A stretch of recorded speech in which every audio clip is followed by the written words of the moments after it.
Okay, wait for my project.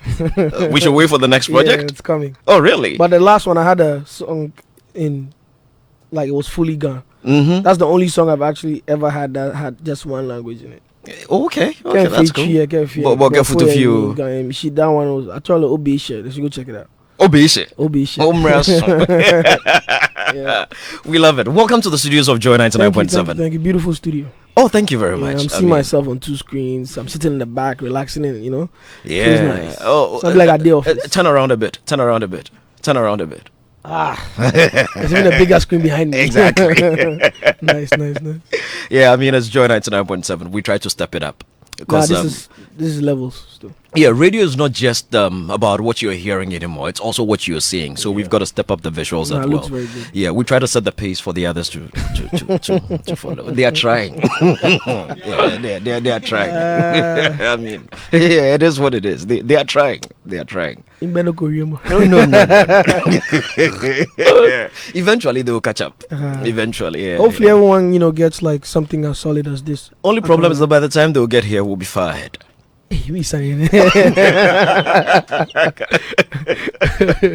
What man? Who is Kim Promise? There's somebody who's just tuned into Joy FM and hearing, oh, Kim Promise, I've heard a song. Is that cute looking guy? But who is Kim Promise really? I'll try and answer this question very differently than I usually answer it. Let's see. I try me Bote, Gregory Promise Bote Newman. I'm a singer-songwriter from Accra, Nungwa to be specific. I see myself as an ambassador of my people to the rest of the world because I make an infusion of high life and Afrobeats music. And I'm just a simple guy who likes to look fly, loves to make beautiful music, and I'm all about good vibes and good energy. That's me. Tell us about your growing up. I mean, where were you born? Where did you grow up? You got siblings? Yeah. Born in Accra. I grew up in Nungwa. Okay. My dad is a very Nungwa man, so I did junior high, senior high, everything in Nungwa. I went to Nusek. Okay. Yes. I'm the firstborn. Okay. I have 3 sisters after me, so twins. And then the last one, Jasmine. Oh, you have twin sisters? Yeah, right after me. Oh, wow. Joyce and Joyceling, and then Jasmine. You mean you have Akwilika Kwoko? Akwilika Kwoko Kemanti. Yeah, and I grew up in a Christian home. We were just I was brought up always, I didn't really go out. All of that stuff. I feel like I've brought that into my life as an artist because sometimes I got to be out there and I just want to be in my corner. Yeah, we're very like conservative. I went to uni in Central University. I have a BSc in business administration. My major was marketing. And yeah, man, I started making music about 4 or 5 years ago professionally. Before it was just a hobby. I literally stumbled on making music. I went to the studio with my boys one day who made music when we were in school, and I ended up singing on a song they were working on, and from there the passion it just kept growing, and I never looked back, especially when I started making some money out of it. Which boys were these? Like, was it a group or something like that? No, specifically it was one guy called Gator. Okay. So he is the one that I went to the studio with for the first time, and then we met other artists. And the very first time I ever stepped in the studio, I made a song. I didn't even know I had it. I didn't know I could write music, and it just came, and from time the picture just became clearer that I was born for this. Do you remember that very first song? It was a sampled song. It was called I Need You, with Gator. Okay. One of our friends in Canada now. Did you release it? Yeah, underground. I'm going through my system. I wasn't even called Kim Promise. I wasn't even called Kim Promise by then. Oh, okay. Even I don't know what a song is, bro. Charlie, we don't have them. Oh, women's in Tracy. Yeah.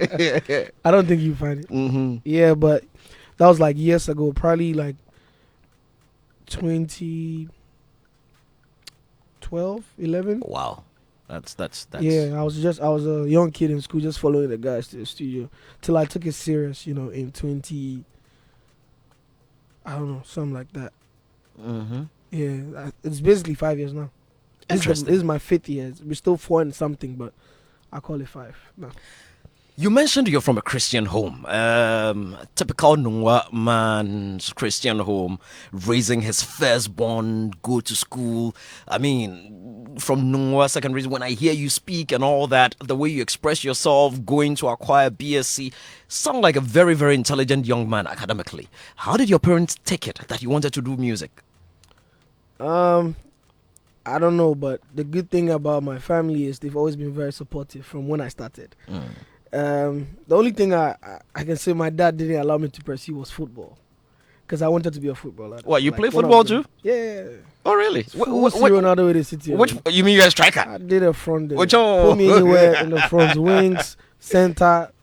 I did it for you. I even play in the middle. These days, when I play football, I like the middle. I like to be in charge of things. Yeah, okay. But when I started making music, like I said, it wasn't really like a plan. It was a hobby. Yeah. So I just steal time when I could run from home, go with the boys. I go and come back, because we weren't allowed to go out till I was in uni, and I got to make certain decisions on my own, and certain choices I took by myself. And I mean, I think when they realized I was making music, no one really said anything. The only issue was that I should finish school.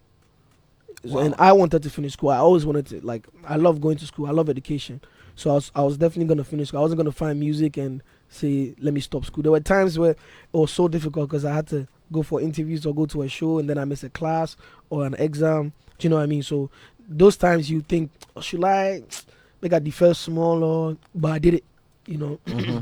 I still finished it, and my parents have always been very supportive until this day. I think they're super proud, especially when you start to bring money come out. You know what I'm saying? It's good to know they're proud. I mean, that's the whole idea. Bible even says that we should honor them. So if what you're doing is honoring your parents, that alone in itself is a lot of blessing.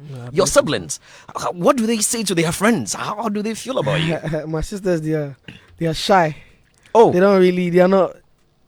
I was very shy. I wasn't outspoken like I am now. Music made me that kind of person I am now. They are shy, but they are very proud as well. My sisters are super happy for what I do. They are proud. They always calling, texting. I don't see them as much because of time and just being busy. But we keep in touch, and whenever I can, I see them. But everyone's just happy, proud, and they're the most supportive people you'd ever meet. Are your parents strict? Growing up, my dad was more strict, but when we started becoming adults, he kind of like took it easy, because it's like I think he just realized he had imparted enough knowledge into us for us to make our own decisions at certain points in life. I still call him for advice, obviously, because things he's been through I've never been like it. So I still speak to him and all of that, but yeah, they weren't. My dad was strict, let me not lie. I was trying to make it nice, but that guy was strict. He lashed you before? Oh, lash. About throttle. Lash was a joke, eh? Lash. About throttle. What kind of things were you doing to, warrant? Stubborn, especially with football. Mm-hmm. Yeah, football, and he was just instilling discipline in us. Basically, that's all it was about. Just discipline and making sure that you're excellent in your dealings. In everything you do it and do it well. If not, don't even do it at all. You mentioned yourself. Yeah, I know you. I mean, I've known you for a very, very long time. And I agree when you say you're very laid back, quiet. And you mentioned your sisters are same. Is it something from home? Is that how they raise you to be reserved, quiet, not outspoken? No, when I'm in my element or I'm in my comfortable surroundings, trust me, this guy is a madman. You flew. Yeah. I have a good time, but Kenjik, when you're cool. Yeah. Mm-hmm. If I know you, if you actually know the true colors, you know who I am. You Definitely. know that I'm the life of the party, actually. Mm-hmm. Like, I'm the fun person all the time. But I only exhibit that where I'm most comfortable. You know what I mean? But in Begidi. True. Yeah, and you're cool till, well, una come your mommy that can't show here, but easy. Oh yeah, we've been seeing on the social media. Yeah, no, I know how to have a guitar. I can't lie. We've been seeing. I just have fun making my music. When I have something to say, I say. I'm not like all about anything else. I feel like I'm here because of my music. So but you don't say much. You're not controversial. There is. Do I have to be controversial? I was reading a post by another small Beidou early on today. I don't know if you saw the post. No. Hold on. Let me see if I can retrieve that post. And I thought Arnold actually. It sounded interesting. Yes. One sec. Yes, it was on another small Beidou's Facebook page. He said yes. He said, I empathize with Kim Promise and can fathom his frustration. One of the best vocalists in the game. Hit songs consistent and arguably in the top 10 best artists from GH in the last 4 years, if not even more. With the way our portals, blogs and populace are tilted, maybe he needs to be in our faces a bit more. Maybe he has to wipe that clean persona of his. Maybe he has to do more local interviews wearing just boxer shorts. Maybe he has to threaten to slap Amel Deborah or Zion Felix. Maybe he has to impregnate some woman abroad for green paper. Just something to get him in the news. In the trends. Maybe his time may come soon. Maybe. Just maybe. Just maybe. Just maybe. Do you feel you're too laid back, too focused on just my music to be in the space? Maybe we should just go outside and fight, because I have a fight to pick with you. Who me? Yeah. What did I do? Just maybe. Bro, I just mind my business and make my music. I know in our part of the world, controversy sells. Obviously, like, I feel like bad news always travels than good news. There's so many like successes with chalk that if I don't speak about, no one will speak about. So maybe on the part of myself and my team, maybe we'll speak up a bit more. Just maybe. Yeah. But do you kind of agree with some of the things that he said? We've seen it work for other people, so just maybe he's right. Just maybe, like he said, maybe. Do but you feel also, yeah? Not everyone. Like, for example, who? Like, Sark don't talk that much. Mm-hmm. He's always in his corner. He comes, says hi to his fans. Does a little Twitter, conversations, interactions here and then. He's back in his shell. But from time to time, he says a few. Like what? All right, a few. Sark, let me try to remember some of the. Yes. Even sometimes in the songs, yeah, even in the song, sometimes he drops a few lines in there. That look at the one that he did with Kwame Eugene during the elections. Happy Days, is that what they call it? Yeah. It was the one they say political. Yeah. You see, it's a little slightly controversial. And sometimes, even when you listen to always like RNS, for instance. RNS itself, it's got some subtle jabs, but it's but it's like now when you listen to my songs, like Bring My Line and stuff. Yeah. I'm saying things like that. Yeah. Because I also when I began, like in the beginning, it was more of like what the girls like, love songs, and then when I started growing into like a big man in the thing, like I'm also maturing and evolving. There's so much more I want to speak about, not just stuff like that. So. True. Maybe, but the funny thing is, everybody else in the new school is literally doing exactly what I'm doing. Maybe they are controversial and I'm not. That's it. Maybe, or maybe they have a good team that knows how to get them in the trends. Possibly. Yeah. Let us my speak team. about. They are even worse than me. This one. they talk nothing. They don't. Let us talk about breaking into the space. I mean, you went into the studio with Gator and the rest of the staff. Yep. You did I Need You, But you have a good memory to remember the name of the song. I'm smart. Yeah. I had a first class from Lagos. So sorry, sir. Make a flex. So, I mean, yeah, you did all that. But when did Kim Promise become Kim Promise? And even the name Kim Promise, why that? Yeah, I was called Boy P when I started.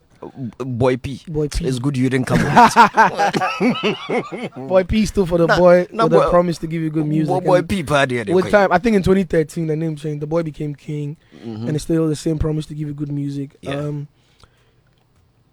I think the very first song that really like made like rounds, like had people talking like this guy's actually, because I had been underground obviously for like a minute, just doing shows and trying to get my name heard, going radio, giving people my CD, stuff like that. And then finally we had a song called Double Trouble. It was myself and my friend Vision DJ. Like I made the song and then Vision heard it. He said he liked it. I'm like, you can have it, bro. Oh, nice. And he called me later. He's like, I think soccer will be good on this. I'm like, are you asking or you're telling me? Like, obviously, I'll never say no because this is someone that I looked up to and I still look up to. He basically put me on and we didn't have a song out together at that time. Yeah. So, yeah, we agreed. We did the song. It came out and it was a smash. Like, it was on the radio. At that time, my friend Vision was on the radio as well. He was the DJ here in Ghana. And I think he did a lot of push and promo. And that's when everything started. Double Trouble. Because right after that, Oh Yeah came in. The rest is history. Here is Double Trouble for those that haven't had the chance to hear it. What else? Super Hits Radio. Joy 99.7.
This one, fashion DJ Kim Promise and Ken Sack.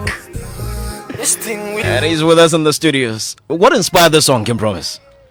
What's he here?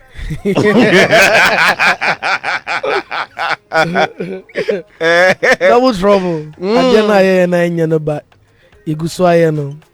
You know, it's bad, but it's good too at the same time. How old were you when you wrote the song? I was probably like 21, 20. You had a girlfriend? Nkwala love.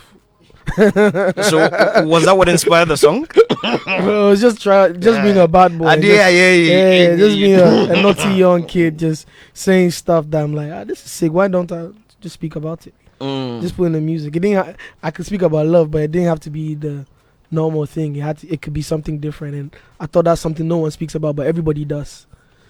Double Trouble. Yeah, I have a girl, you have a man, but we did do. I mean, we know it's not right, but we do it. The girl has a man. Yes, and I have a girl. And you have a girl. Yeah, and we're doing something that's not right. Okay. We know it's not right, but we can't stop. Sweet mistake, so like somebody said. Yeah, so the day with it will catch us trouble. Double Trouble, Lampa. So this was the song that introduced you to Sack. Yeah. No. I met Sack. It's a funny story. So I'd been chasing this guy called Kuvi for 2 years on Facebook. Yeah. He's a producer, and I had no means to. I mean, I know if he pays studio. Yeah. Kuvi worked on this one. He produced this one. Yeah. So I had no means to go to studio. I had no money to do anything. So I just go cafe, go pay, and make a browse more. I chased this guy for 2 years. Finally, he allowed me to come meet him. He was in school, University of Ghana, Legon. Yeah. He wasn't any big producer. He was just someone that I felt was so sick and I'd like to work with. By the way, Kuvi flex me. Finally, I reached Kuvi. I go to his hostel in University of Ghana. He's with his friends, and he asked me to sing. So I sing for Kuvi, and he's like, "Okay, you're good. I'll work with you." So fast forward, me and Kuvi start working. We're in the studio one day, and Sako there is parked across the street. He had a shop there called Star Collections. Okay. Right? And I see him like, Kuvi, this is the guy. Let's go talk to him. He has to hear your beat. Your beat is sick. You're too sick. It wasn't even about me. And Kuvi is quiet. He's like me. Yeah. Like before, he wouldn't talk. You know what I mean? I told him, okay, let's go. I'll talk for you. So we go. You talk for me, somebody. I go talk for him. I gave him that time because I seen Slack. I was so excited. So we go across the street. We enter the shop. Hello, boss. My name be Boy P. This is my friend Kuvi. He's a producer. We have a studio right across the street, and he's so sick. We would love for you to hear some of his beats if you have the time. And he said okay. It was very simple. He said okay. He shook us. We went across the street back to the studio. So we dey watch him from upstairs. They watch when you go leave camp. That's right. You see then the man they come out. You think say they go out. You see they cross the street come. That's right. Came upstairs. That day we be like kiddies where we did our day. We happy well. Played him a couple stuff. Kuvi played. And then before he left, I told Kuvi, you remember that thing we were working on before my man came? Can you play so I do the freestyle? So he hear it because I also sing. Yeah. And he said, yeah, cool. So Kuvi played it and I did a freestyle. And guess what? The man that I was going crazy over was literally going crazy over me. Wow. And in less than like 2 hours. It was like a movie. Like he took pictures with me. Like or they take picture with me when they post them. They say, wow, Ghana looking for this guy. And that's how I met Sak. And that was how I met you. Is it? You've forgotten that it was through Sak that introduced you. Charlie. I remember myself. I was in the office No, he one introduced day. me to so many people. Yeah. He really like in the beginning. He introduced me to Killbeatz. Like the Yeah. person I'm working with now, it was Sak. Yeah. Almost everybody. Like if you're, I tell you what, I remember. Sak called me one day and said, look, the future of Ghana music, I've met him. His name is Promise. You need to meet this guy. You need to hear this guy. Put this guy on all your shows. You know, everywhere. You just put him there. Yeah, you I know, love that anytime man. you want me, just call him. Yeah. You know, this boy is Sak won't stop talking, and you know Sak. Nah, thank God for Sak, man. Just meeting him opened so many doors, and he didn't have to, you know what I mean? But out of just him being a good person, he introduced me to a lot of people, places that I wasn't even I wasn't present. I'll meet later. We were speaking, and like, oh, my man called me about you before, like you're saying now. Yeah. You know what I mean? And I'm thankful that I could repay and be who I am today, so he can say that he's proud. Yeah. You know what I mean? And by the grace of God, we've given some bangers, some back-to-back bangers together, and it's only right. You know what I mean? Was there ever a time that you thought you should probably get signed on to a success label or something? In the beginning, when I met him and we started talking, initially, I thought that was what was gonna happen. Honest fact, I thought I was going to sign to Sak. How come that didn't happen? But then he introduced me to someone else who I ended up starting working with. So he told me this person will have the time and the resources that we will need. So, or the mention is same, I should just do my part. So he put me on to that person. Funny thing is, after that person, same person introduced me to Killbeatz, who I'm working with now. So yeah. Pretty interesting. That's my father in the game. And didn't take anything, didn't ask for anything in return. Nothing. He never took nothing from me. Never asked for nothing. If he pick me for Nungwa, say make a meet time for my junction. You can't pick me, then we enter studio. You know what I mean? So yeah, King Sak, love that man forever, man. Yeah. Sak is a great guy. Yeah, that's my guy. Sak is a great guy. But let us come back to you. Yeah, man. When first did you fall in love? Oh. This guy. Why'd you say that? Because of the kind of songs I make? Your songs are all love songs. It's Chop Life love songs. We are chopping life. If you are not in love, Enjoy. how do you chop life? Yes. We're talking about money and chopping life. Name five. It's CCTV Name love songs. 5 songs that you have that are not love songs. 5. Okay. CCTV. Uh-huh. Chop Life. Chop life is debatable. No, it's not. Okay, fine. I'll give it to you. Go ahead. Ring My Line. Ring My Line, Bad and Rude. I can't want more. 4. Go ahead. Give Me. Oh, please. Oh, Obeshe. Happiness. F Up the Dance Floor. But you'll admit most of your songs are love songs. Yeah. Nah, I have I have a little secret. I know how to make those ones. When first did you fall in love? At what age? Like real love. Yeah. Say a little over 4 years ago. That's pretty recent.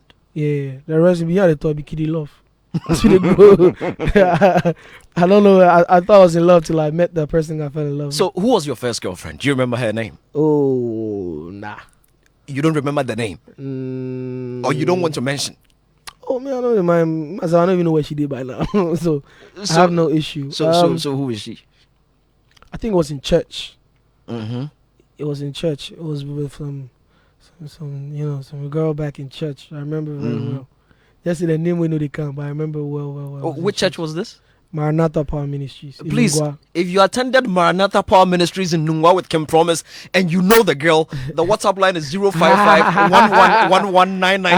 had one in Maranatha and then I had one in school, the King's Academy. Yeah. Really? Which of them did you like the most and why? Oh, yeah, I was just enjoying my life. I was a young boy. I didn't really know what it was, but hey, this is my girlfriend. Mm-hmm. This is my girl. Mm-hmm. You understand? But we all didn't know what we were doing. Mm-hmm. Yeah. Interesting. Very, very. I know how to write about stuff like that. That's the thing. Like I know how to bring stories to life. Yeah. So most of the stuff you hear me sing about might not even be my own story. It might be your story, but I know how to put it to life. I'll bring it to life easily. That's talent. That's some quality talent. We're gonna speak about your relationship. I see you and Wizkid and all these people doing a lot of stuff. You guys seem to have a pretty fluid relationship. Yeah. How did you meet Wizkid? I spoke to Wiz even before I met him. I remember like 2013, 12, 13, yeah. Mm-hmm. He called me one day. I was in my area with my boys, and I get a phone call. Number is foreign. I think it was easy. I picked him like, yeah, can promise. I'm like, who's this? Said, it's Wizkid. I said, huh? I said, yeah, Wizkid. I'm sorry, I should have called you earlier. Oh, wow. But I've been in Amsterdam. I'm working, blah, blah, blah. So, when I get to Ghana, we'll definitely connect. But the lady I was working with at that time was friends with him, so she had played my stuff to him. So he knew of me through her and then my friend Small God. Mm-hmm. So it was through that. And then finally he came to Ghana. Then I went to meet him. And it was just love from the first time. Like, that's family from time. He's always shown me love from that time. And if you know me, to be cool guy. If anything's probably to me and anybody, be they do him. Be they do him. No, you do him. Yeah, I did cool. I just chop my life to go. So he's a great guy. We've kept a great relationship. And I've known Wiz since 2012. Yeah, he is a great guy. I mean, and he's got a great manager too. Sunday is a great man. Oga Sunday is a legend. Yeah. Very, very humble, friendly man. No, just destined for greatness. Definitely. They're going up to the top. So, you're in a relationship now, obviously. You mentioned 4 years ago. Are you still in there? This guy. Yes. You're still there? Yeah. Who's the lucky woman? That one I did my side. Because I don't see you flaunt her, put her out there or anything. You say I know they talk. If I know they talk business, how could talk my girl? Oh, but why? Any plans of getting married anytime soon? Not anytime soon. But most definitely would love to. You'd love to? I will, yeah, I will. I definitely will. Interesting. Why? I got married. Oh no, you for married. I mean, say you married. Yeah. Yes, I am. Yes, I'm married to my very good friend. We met in Lagos. But this interview is yours, not mine. How nice. How nice. This interview is yours, not mine. So we are going to focus on you. Very, very, very you. So your songs, which one is your favorite, personally? Honestly, every song kind of has like a very personal connection to me, but there's a song on my album. I don't call it my favorite, but maybe it's the realest I had written at that time. It's called I Tried. That was like a very big favorite of mine. And then Selfish. Mm-hmm. I Tried, Selfish, and Slow Down. I really love Slow Down. What you like about Slow Down? That was kind of real as well. Mm-hmm. Yeah. What do you like about Slow Down? I want to know. Not just the whole, it's not your normal record you'd expect from a Ghanaian. Mm-hmm. The beats, the arrangements, the way I'm singing, and just me just expressing myself that way on the song. You understand? it was just a very special record that if anybody else should have done, I would have said, I wish I did that. Do you know what I mean? So, yeah, man. Selfish is the one with the video in which the girl Died. at the end. Yeah. Whose idea was that? Controversial. That one not everyone talking. No, whose idea was that? Bro, it was the director, my friend Vertex. He shot that. We already had the idea, everything set down, ready to shoot. The day before he comes, like, promise you have to talk. I'm like, what's wrong? He's like, the girl. I say, yeah, what's she done? She has to die. I'm like, huh? He say, yeah, she has to die. I'm like, bro, where's this coming from? This is so random. And he's like, bro, trust me, please trust me with this. She has to die. It will make this more epic. It will capture everyone's attention. Everyone's gonna want, like, just trust me. And I said, okay, cool.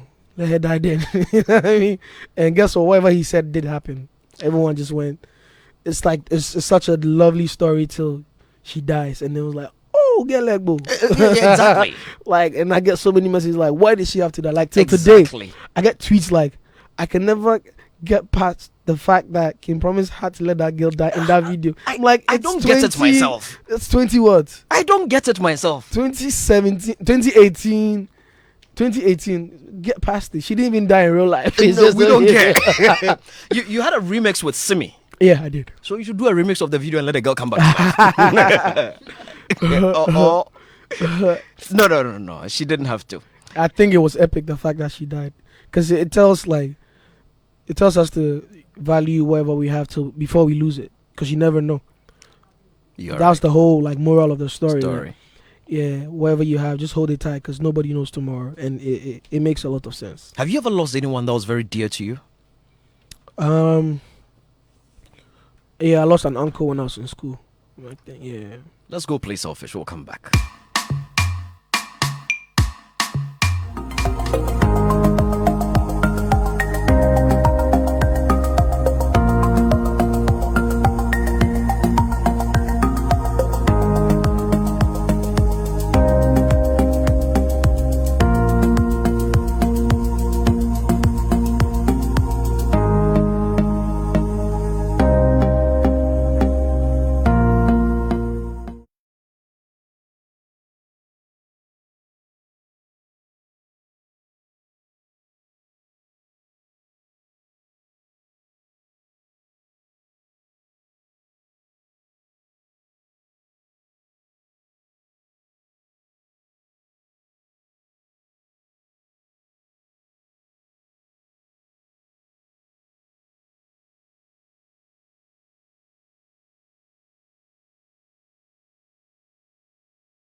Showbiz.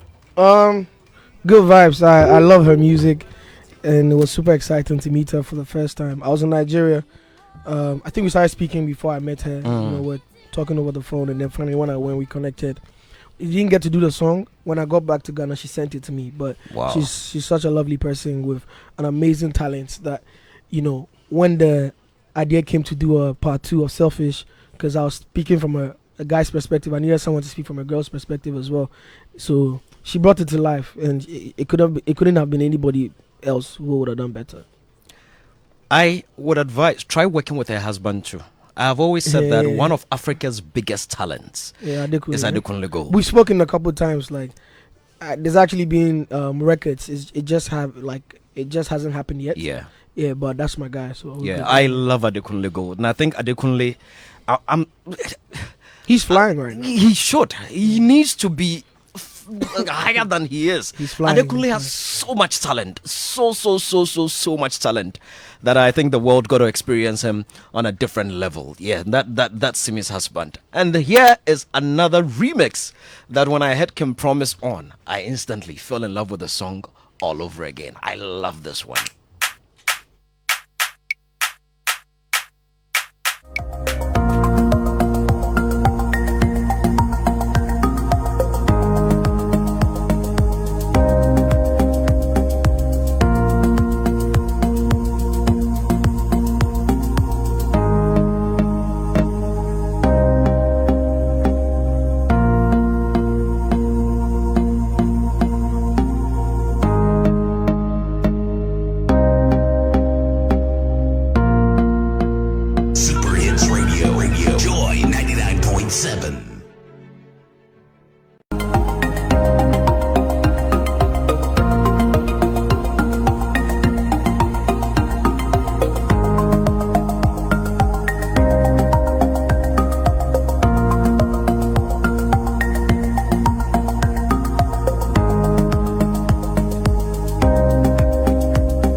love the song. I told Sina I wanted to do it.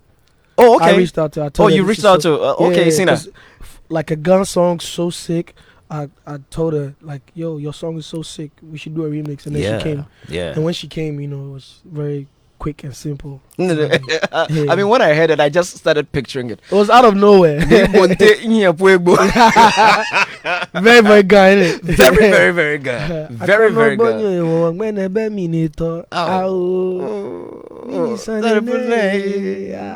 Reminded me of when I used to go to Akutulante. Mm-hmm. My grandma, used to live there. Okay. And every Homo War December, Yeah. and the kind of music we heard, so it gave me those vibes. I'm like, yeah. Exactly. Like I know about Wildaland. No, it's beautiful. I love it. you, man. I love the song, but I love the remix even more. I mean, Thank you. it's I'm glad you super like it. classic. It's super classic. And then of course there is Anaju with Kinsak. Yes, man. How many songs do you have with Sarkodie? You have bare songs, bro.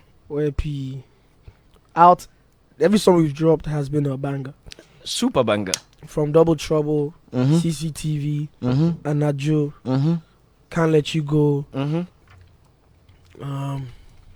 Those are the ones I remember off head. But yeah. Be honest. What did you say in Can't Let You Go? Oh, bag me. God is watching you. Oh, Be bag me. honest. What did you say in? Let me tell you something that Tell me. we can't say on radio. Yeah, Whatever you heard. it's take it exactly like what that. you Take said. it like that. Listeners, we've also been joined by the legendary Kennedy. Uncle Ken, good afternoon. Welcome to the show. Good afternoon, George. Yes, your son is here. Yes, glad to have you back. Oh, thank you. Yeah. The last 2 weeks have been pretty busy. Yes, I know. Funerals back to back, one in Somanya, then one at, he mentioned Akutulante. Yes, Okay, the yeah. last week I was actually at a funeral in Akutulante. Oh, okay. Yeah, so, Yeah. yes, that's it. Yeah, I've never met Kim Promise. Oh, okay. This is the first time. Yeah, very you first know, the very first. You actually kind of look alike. He could pass for your son. Oh. time. Everybody can pass for my. You said Kiddy. You guys said Kiddy could pass for my son. Yeah. I know that. But you know me.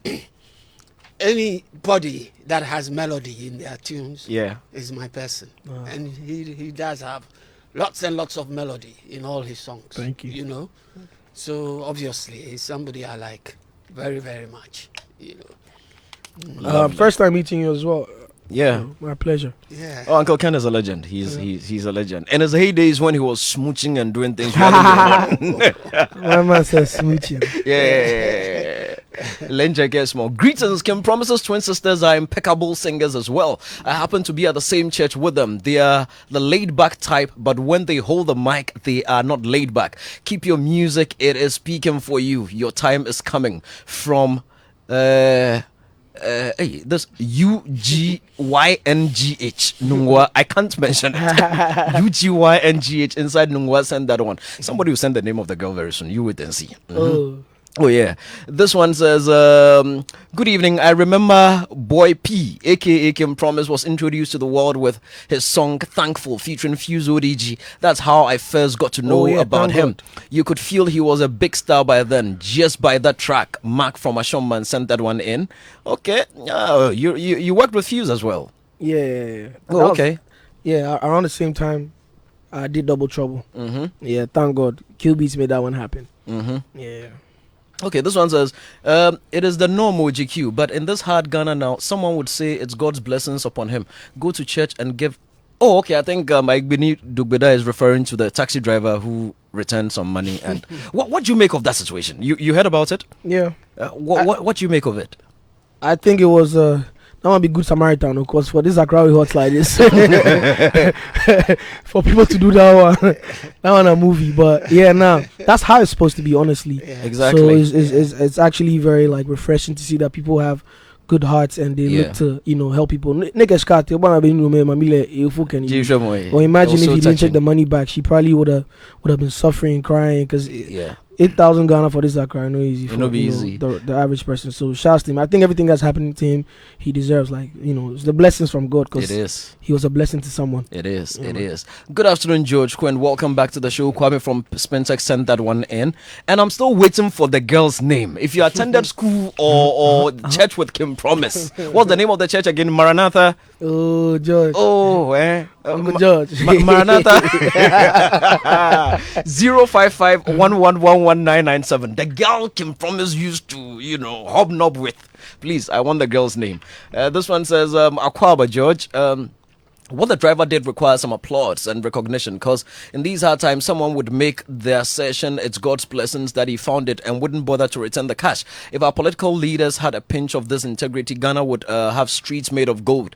Nonetheless, I find it very ironic that the vice president is rewarding integrity, because okay, you've also made your point, Shamixon Yaboa. Okay. I'm coming back to the studio. My conversation with Kim Promise. King, do you feel appreciated by Ghanaians?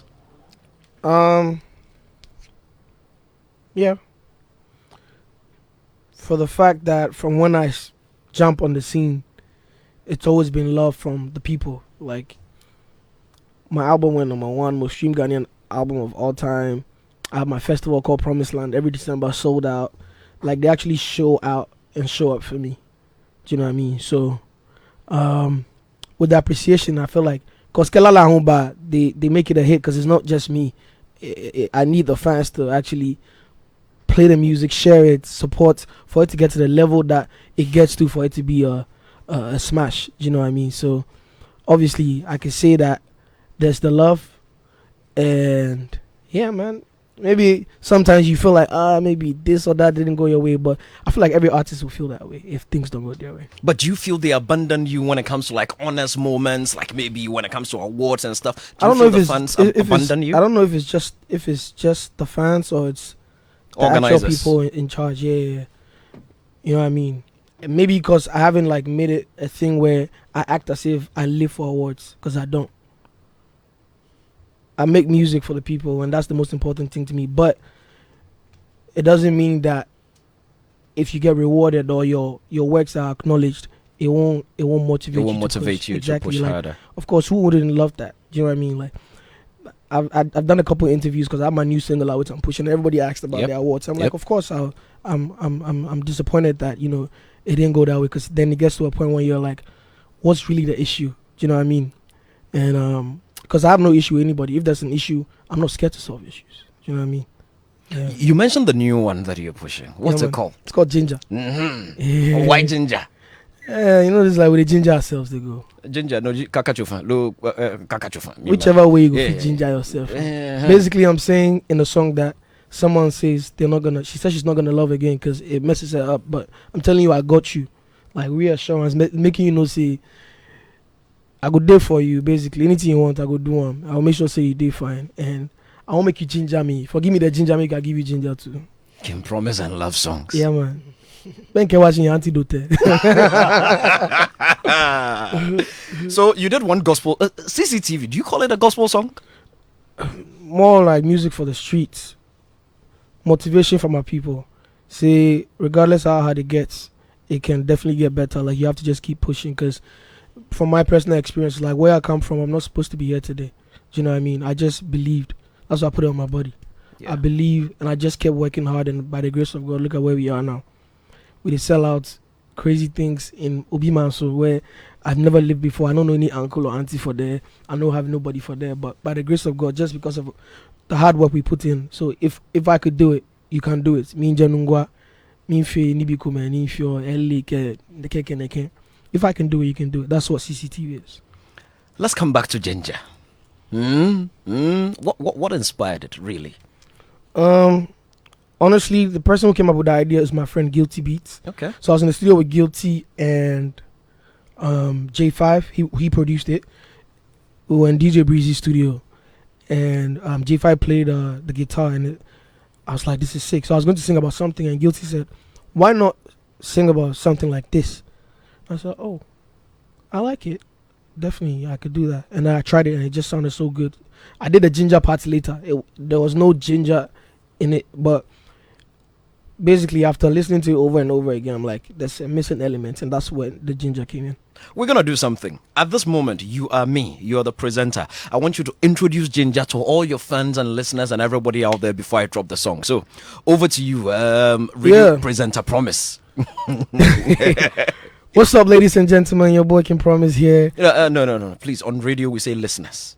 Okay. Ladies and What's gentlemen. up, listeners? It's your boy King Promise, 5-star in the building. Check out my new single. It's called Ginger. I hope it gingers you wherever you are today. Shake your body a bit and enjoy it.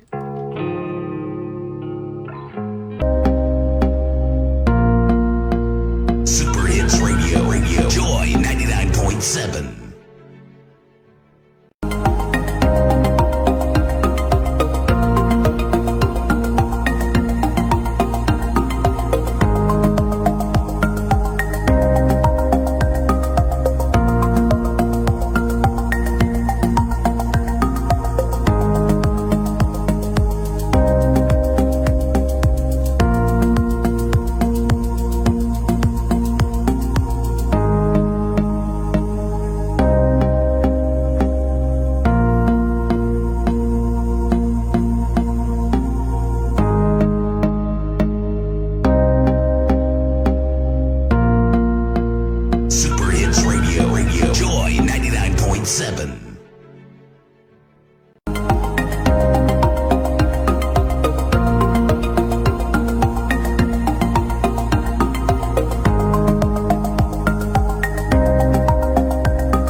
Out there, stream it, play it, feel it, listen to it, enjoy it, download it, but pay when you download. Do Ghanaians pay when they, download your songs? Yeah. But you have to buy it off iTunes. iTunes. So and then when you stream on Spotify, Apple Music, all those stuff, you make money off it. So you're making money. Oh yeah. Good money. Yeah. How about Gumroad? Do they also send you money? I haven't received anything from them yet.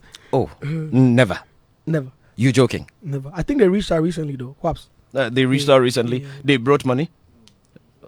They wanted you to. So you're now registering. Oh, okay. Because I hear what they are doing is that they are keeping the money for you. Once you register, then they'll release it. Yeah. Okay. Why? Oh, I said okay. Yeah. Your okay looks like you don't have any confidence. You don't have faith. It's not that I haven't worked with them yet, so I can't speak on it. Yeah. Basically, so hopefully I'll go collect some 3 billion for the 3 million. Because it is streamer songs. So The three what? 3 billion. Why are you laughing too? You have made my day. Let me also welcome Chief Abdul Mumen. Chief Mumen, how are you doing? Great. Yes, you corrected me before. It's either Chief Abdul or Chief It's Mumen. either Chief Moment. Or Abdul Mumen. Mumen. Ah, okay. Which do you prefer? Oh well, my most recognizable name is Chief Moment. That's Chief the brand, Mumen. so- That's the brand. Yeah. The Wogbejeka brand. Yes. Kim Promise is with us in the studio. Yes. I welcome Can Promise. And Yeah. interestingly, at the VGMS, Yeah. not that I was there, I was watching, and I had to watch the whole thing, punishingly into the night. Great show it was anyway. I had to stay awake, and there was a time that we went on commercial break, Yeah. and so we didn't see Can Promise's full performance. Okay. When the transmission resumed after the commercial break, he was right in the middle of the performance. And okay. he was doing some sick vocals. I'm like, whoa, I missed that, you know. It was like at a climatic moment in the performance. But obviously, King Promise is one of our great talents. The ladies love him. I remember a good friend of mine when he started coming up with a bald head, Angelina. You know, she was all over King Promise, you know. But yeah, so he's one of our great success stories. And one of the things I was very proud about that night is the vocal dexterity that we had, you know, from our performance. And so congrats, King Promise, for all the great strides. Thank you, Chief. And the most important laurels is the one that comes into your pocket. Nokra? Anything else is nice to have. Is the icing on the cake. It's the icing on the cake, yeah. So once we know that the cake is coming, Yeah. we know that eventually the icing would fall, you know. Yeah. Yes. Yeah. So yes, yeah. But another small baby early on today Yeah. made a post regarding Kim Promise Yes. that he thought his brand was too clean. He's too clean. So it makes, you know, maybe you have one city you want to vote, and the vote will cost you one city. You have Kim Promise there, you have Kiddy there, you have Kwame Eugene there, you have somebody else there. You know, he thinks the brand is so clean that the recall for Okay. Kim Promise, you love the song, you might even feel, look, he's the best among them, best deserving, but that element of recall at that moment of decision making is lost because the brand is way too safe, way too clean. Do you concur? I mean, I saw Arnold's, you know, statement, and I tried reflecting over it. I mean, first of all, let's acknowledge that once you're nominated, the acknowledgement is that you are amongst the best. So that's why if you are nominated for Grammys and you don't even win, you still use it. I'm a Grammy nominated Nominee, artist, yeah, because yeah. that's the very fact that you Yeah. are nominated It's a- shows you that, look, yeah. you know, so there are two things here. It's fun, one, getting nominated. So that one we haven't had a problem with. Ken Promise has had several nominations over the years, you know. So what is really germane now is that how does he cross the finish line? And as you said, it is not in his hands, obviously. I don't know whether it's the voting, because we don't know the statistics or whatever, but we know that he's well deserving of the laurels. Maybe it's just one of those things in life that sometimes, through no fault of yours, something that you should get does not necessarily come. But I don't think that he's extremely bothered about it. Yes, it is nice. I think it will eventually happen, and when it happens, It will happen. no, when it actually happens, there'll be a lot of fun. You know, social media, they will say Kim Promise finally. But I think that we all know that he's deserving. As to why he hasn't been able to crush, or the award hasn't been able to come to him yet, I mean, we can't pontificate. People say he's too clean, but Chief, I think he should maintain his brand. Did Yes. he not win songwriter in 20? He did. Yes, he did. Oh, that was the issue here. I thought that So, there was I mean, a virginity of I feel like a awards. lot of people don't know that. Yeah, a lot of people don't know. They think you I didn't go You for the didn't- award. yes. Oh, Yes. okay, Yeah. okay. That was when the Yeah. Gusha happened. I totally agree Yes. with George and Arnold. Arnold's assertion about him being too clean for a musician. But I love clean artists. Yeah. And I must also say that the clean artists Yeah. eventually have longevity. True. But he made some waves do with have his longevity. If you go back into footwear on one of the stages. That was If you interesting. go back into history, you'd find out that Yes. those musicians who were, The Lionel Richies and co. they have They longevity. survive. So are you trying to say that people who take a more rascal approach are not likely to last? Unfortunately, that's life. Okay. Too much of everything It's is bad. bad. okay. Yeah. And people, you know, familiarity breeds Content. contempt. So if you So if you're in people's faces all the time, if you you're know, abusive all after the a time. while, they tend to go off you. True. True. Do you understand what I'm saying? Yeah. It's True, I true. get you. It's true with life. Yeah. When you're in the back seat and delivering, yeah. It might not be, like George said, the recall might not be as much as we expect. Yeah. But the faithful ones will be there. Yeah. Okay. And they will stay with you. So Yeah. so we're talking about top of mind awareness here. What? Yeah. I mean, but I think that he's listening. His team is listening, and I think that the most important thing is the good music. That's what we all want. George Probably said, what I want. George said I should go slap someone. Please He said I go fight. don't. It wasn't me. It was Still a controversy. another somebody. I want to know how King Promise is doing internationally, though. How Yeah, what's the international is where reception? we're gonna go Oh, next, next, because okay. as part of our Let me not conversation jump the today, gun. we are also trying to look at how we can connect Ghana globally through the arts. So how are you doing beyond the borders of Ghana? And what are some of the keys? What have opened the doors? Because our president launched Destination Ghana this year. And I know in about a month or so, the Beyond the Return, Year of the Return office are also going to launch December in Ghana. The December in Ghana, in all honesty, has been quite good for Ghanaian artists who host their own shows in December, including Promised Land. Because I understand a lot of your patrons are from outside. Yeah. You know. There's quite a good balance. Quite a good balance, exactly. And those that do their little Havana up the Ibri Mountain to will tell you, yeah, you can pack at Imensa and actually walk up to Little Acre Hotel. Yeah. You know, and so December in Ghana, the idea is good. And if we should commend this government for one thing in the creative space, it is their efforts at letting the diaspora community come home, which is quite good for Ghana. So how are you connecting, and how can we, take this to the next level? Basically, you need to move. You can't be in one place and try impact somewhere else. So as much as we do a lot of work back home, I travel a lot. Yeah. And I'm more of like a project kind of artist, like albums. So when I drop an album, I go on tour. Like I don't sit with it.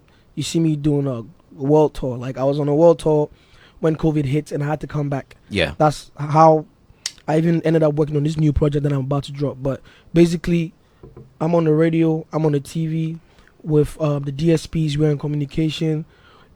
Whatever is happening in the world, we're in touch with it, basically. And I have a very able team in the rest of the world, not just Ghana. I'm signed to Sony Music UK. Yeah. So the label and Sony in the UK are doing a great job. I have a international relations manager in the UK. I have PR in the UK. Oh, great. I have we're working. Do you understand what I'm saying? So you have to take it to the people, honestly. And also fans love to see you. Imagine people listen to our songs and then you're somewhere in Helsinki or you're somewhere in Oslo performing and you're from here, and it seldom ever happens. Like it's a big deal when we go out there. Maybe people might not know, but I'm saying it now. You have fans all over the world. You will never know, because there's always a Ghanaian or Nigerian somewhere in the corner. Do you know what I mean? Everywhere in the world. So we have to take the music to the people. They don't even have to be from where we're from. Like my last headline show in Amsterdam, I did it at the historic venue called Melkweg. It's central in Amsterdam, and it was sold out. And when you see them, Nice. no one will tell you they're not Ghanaians, but they sung a tree, the Ghana, everything word for word. Do you know what I'm saying? It's the same thing happening with Wiz, with Burner. They're not from all these places, but they go out and they perform to the people, because the best times is when you can actually directly interact with the people. You sing to them, you catch a vibe. Is very important. So yeah, man, I feel like the business side and the marketing side of the job globally, it requires a lot of investment. Maybe that's why, because it's expensive, bro. Apart from that, you being there in person and actually pushing the music, just like I'll come on the radio. When I'm in the UK, I'm on the radio as well. I'm at Capital, I'm at BBC, I'm here, I'm there. You know what I mean? And that's the only way to push and market your stuff. Lovely. I mean, well, let me ask you before I bring the panel into the conversation. Before all this, Beyond the Return and Year of Return and Disney and all that, how was the international community? Hate that name. Which one? Beyond the Return. Why do you hate it? I've said it several times. Beyond the Return is a policy for them. It is not a marketing activation. No one says I'm going to Ghana because it's Beyond the Return. Okay, I get Beyond you. the Return But isn't that why they brought in Destination Ghana, Yeah, I'm which is happy for more that. of a But I just always hate here, and I think it's policy. No, I think it's more an office that is No, driving but the Destination when you Ghana. see it, Beyond the Return, Yeah, they started yeah. promoting it since Yeah. Year of Return. Yeah. And some of us advocate, not only me, that it shouldn't. They should have just extended a decade of return, something. Exactly. But Beyond the Return communicates that the return is over. Over. So what Okay. happens? So Okay. as a Okay. marketing activation, look, I'm not. What you're doing is great, and Yeah. I've been one of the main people saying that. Look, we love what you're doing. Yeah. We've been crying for this, but I just felt it was just an That communication, anticlimax. yeah. Right after the year It of killed return it too to launch quickly. Beyond the Return, I thought it was such a serious anticlimax. But I'm happy for Destination Ghana is brilliant. Absolutely, and Yeah. we'll talk more about it. About that, yeah. I So, just had to vent. Sorry. you know, how does the international community now receive you guys, Ghanaian acts, when they see you? Because I want to believe now they know a bit more about Ghana beyond just football. Yeah, I mean, there's some truth in that because back in the day when you're outside and you meet anybody like you're from Ghana, like, oh, Michael Essien, or oh, Yeah, you Asamoah know, Gyan. yeah, but now they're like, oh, Kim Promise, oh, this, oh, that. Do you know what I mean? So it means the music is, but I feel like it's like that across Africa. Like Afrobeat is becoming a genre where, Yeah, you know, it's more cut across, so you don't even need to understand the language to like it. yeah. Do you know what I'm saying? So for me, I've always had like a big diaspora fan base. Like, do you know what I mean? As much as I've had like my core fans in Ghana, in the diaspora, my fan base has been crazy because when you check my numbers, you know, mostly you see them streaming hard. Do True. you know what I'm saying? So I guess maybe my music is very cut across as well. Yeah. So then it does the job for me. So yeah. But no lies, Ghana is becoming the place now. Everybody knows that in December you have to be here or you're not part of it. And I think it's good for our music industry as well because then it'll open up, you know, what we do here to the rest of the world who come down to enjoy themselves or celebrate Christmas with us. Interesting. So that means you're going to be paying the e-levy, yeah? Banche wa mwalu. And your Uber problem here. Hello. What's your take on it, by the way? Bro, we need another conversation for that one. I can't lie. We need another hour Bro, or two. we Yeah. need another because Charlie, it's no easy like that too. I mean, I can speak for myself because I can pay for it. Yeah. But imagine the regular person. Do you know Yeah. what I mean? Obviously, taxes are there to they are used to build. To build a country. But Exactly. is the country being built? Yeah. Is the e-levy really going to be used to build? You know, what they say is going to be used to. Well, if it will be, it will be great, won't it? That's And what I'm saying. Yeah, You know exactly. what I So mean? let's So all hope for the best. I think that's what Sark said Yeah, when he mentioned the fact that, you know, everywhere we travel, we do pay, yeah. you know, taxes on Yeah, we everything pay. we do. Yeah. But it's like we're paying this tax and that tax, and what is it being used for? Because people are crying out loud. Like, we're still a developing country. You know what I mean? Mhm. Things really aren't how everyone wanted them to go. So hopefully they hear our cries and try to make life a little easier for everybody. But yeah, man, the e-levy, like I said, we need a different conversation for that one. For another day. All right, Uncle Ken. Kim Promise is here. I mean, we need to be Yes. wrapping up with him, then we'll go into our review. I know. It's fun listening to him. It is, it You is, know, it is. and, Very he's- deep. He's quite deep, you know, Yeah. very deep. He was talking about his activities, even outside our own shores. Yeah, And I sat here listening to him go on, and I said to myself, at the center of all this is the quality of content Yeah. that you have. Yep. If your content is not desirable, all this cannot happen. And that's what I said. That listening to him, ever since I got to study him and his music from the CCTV period. Okay. 2019. Yeah, 18, that's 18, when 19. King Promise caught my attention. And a very good friend of mine said to me, "Uncle, you like him." So I started listening to him, and that's why I made my first impressions about him, that he oozes a lot of quality and melody in what he does. And as far as I'm concerned, I mean, melody is key. If you want people to like what you do, you know, they should be able to hum to something they've heard by you. You Yep. know, that's straight. Recall something they've heard by you. And when he's talking to a friend somewhere, he'll say, have you listened to this guy? He has this song. He can even hum the song to the person, you know. And he's been doing well. It's just that people of today want him to be like people of today. In your face. In your face. You know, and he prefers to stay back and do the business. Which I prefer. I'm thinking, right? The fact that people think because maybe people might not know my personality. That's the thing. People always have their own perception till they meet you. Like, oh, he's actually a very nice person. He's actually a cool guy. Or he's actually fun. Or he's actually an idiot. Do you know what I'm saying? So is it that you think I should, because you're a veteran in this game? Right. So what's your advice? No, I told you. I said, I prefer you as you are. So maybe I don't fight nobody. No. Because me, I'm from Lingua. When we charge like this, no good. And I might Charge here. in saying so, I might be trying to be selfish. Yeah. Because when I like something, You try to protect it. Yeah? Thank you. Yeah. Maybe I should find the balance between the calm and then the That's crazy. right. Yeah. That's good balance. Yes. George, we have to start planning But when you had plan some beef right now. Yeah. Talking of beef, where's Sadiq? I don't know. Is he coming? He should. Yeah. Because I wanted to ask him what problem he has with. I don't mind. I've been waiting to ask him as well. Yeah. Yeah. I mean, Right when to I his was face. coming, that's what I planned. I Yeah. said, Where is he? Should we wait for him? Use this opportunity He's supposed to be. I don't know why he's to not. coax Sadiq into I'll telling let the me producers call him. Yeah, he what should come. is his problem with King Promise, because I cannot see. I feel like that's my first beef in the industry. Yeah, He should I cannot come. see why. I want to fight. Yeah,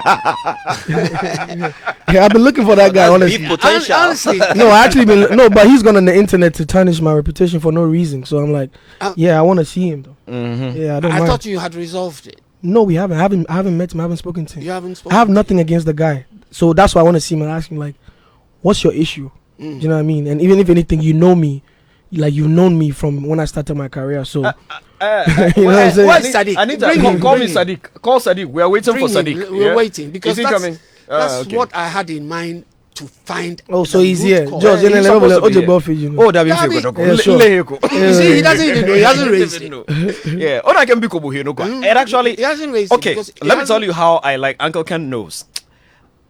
I try to stay away from some of those things. You know, I You're think telling me to do the same thing you're staying away from. no. At least on this platform, we try to. You know. That for it down. Yeah, there are other radio shows that like to focus on the Witimi Wakame, you know, the smaller ones. No, but George, this one we like you know to what my problem is? deal with more Looking relevant at this issues. Yeah, gentleman, yeah.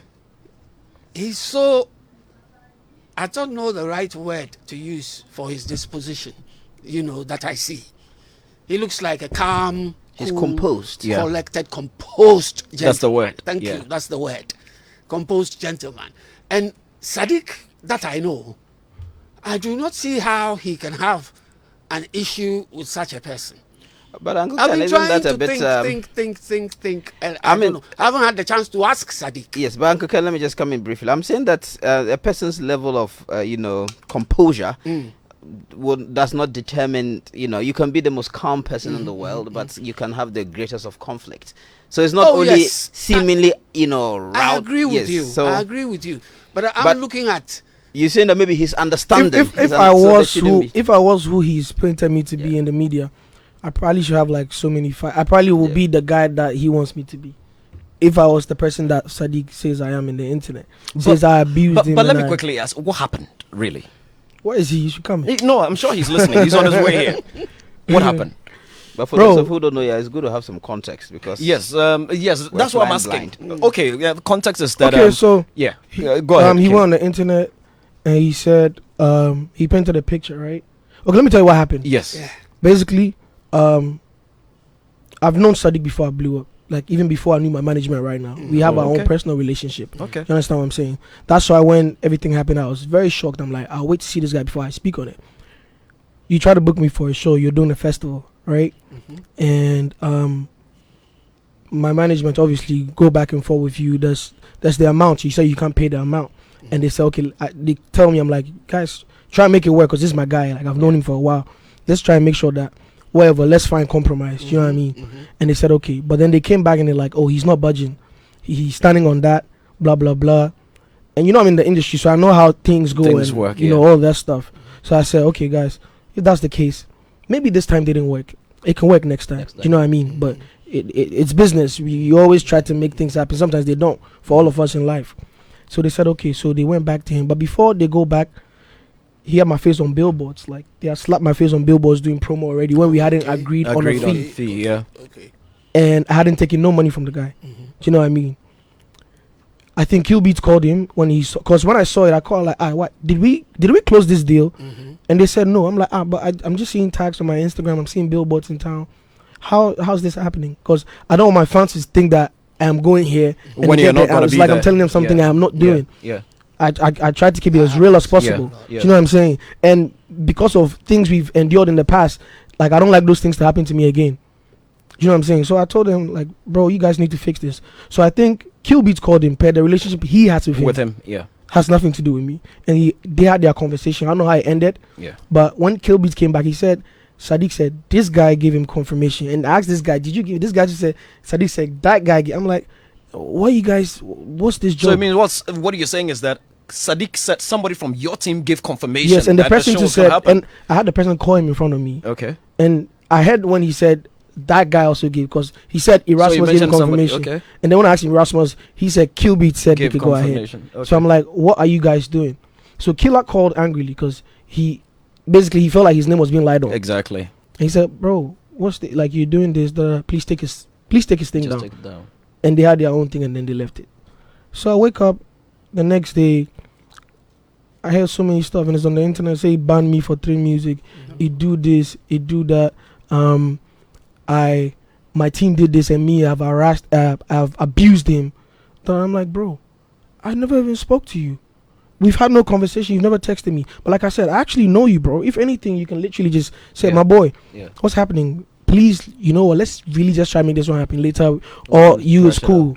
Or because you've already even gone ahead and slapped my face on stuff. And the thing is, I have no fight with you, bro. Like, we have no argument whatsoever. Like, I haven't even spoken to you. So why'd you go and say all those things about me as if I've had a personal confrontation with you where I've had my guys abuse you? And it's not like you are all right in what you did. Because Minji Usika, he made it look like I took his money.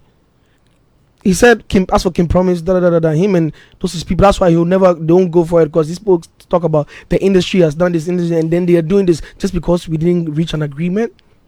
It doesn't make sense, bro. Makes no sense. And I'm like, bro, I remember so well before I blew up. Like, this guy, we've had conversations and I know how he feels about the industry and how things happen, right? Yeah.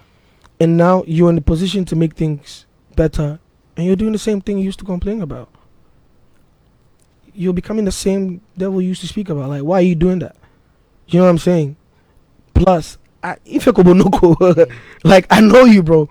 You've been to our house, like the house. We've been there. I've sat and I've eaten with you. I knew you before I knew Killbeatz or any all those guys. So why would you?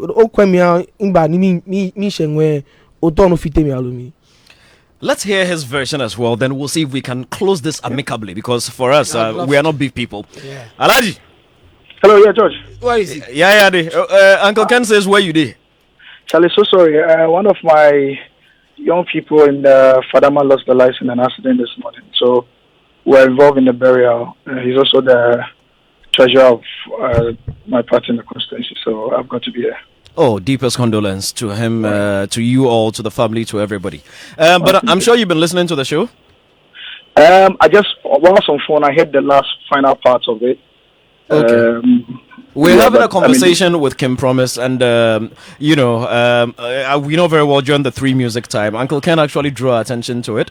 And for us, our focus is not to our focus is not to sort of bring back old issues or stuff like that. Our focus is to sort of mend the broken relationship, if there is any relationship that's broken at all, so that we can have a better future, a better way forward. Kim Promise has spoken very nicely of you, how he knew you way back, how you guys have a great relationship, and how he was pretty disappointed because he thought, based on the relationship that you had with him personally, this thing didn't need to get to where it was, to the extent that you were on social media saying all sorts that made him look very, very bad.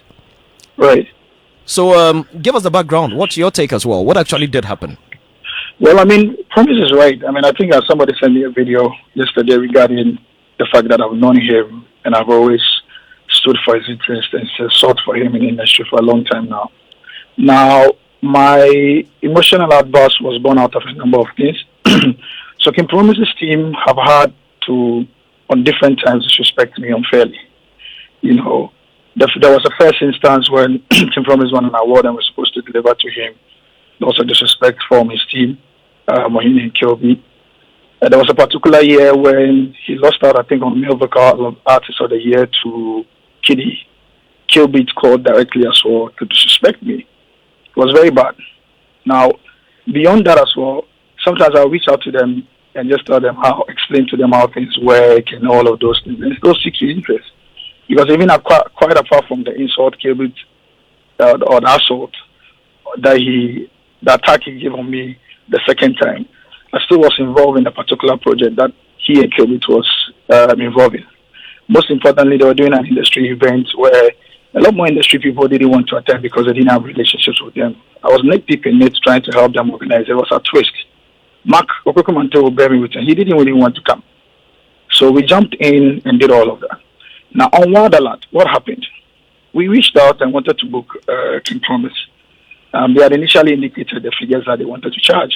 I think it was 60,000. We made a counter for 50,000, and then we agreed on that. Now, when we agreed on that, now there was, because Wildaland was happening in the Shy Forest Reserve, his team now wanted transportation.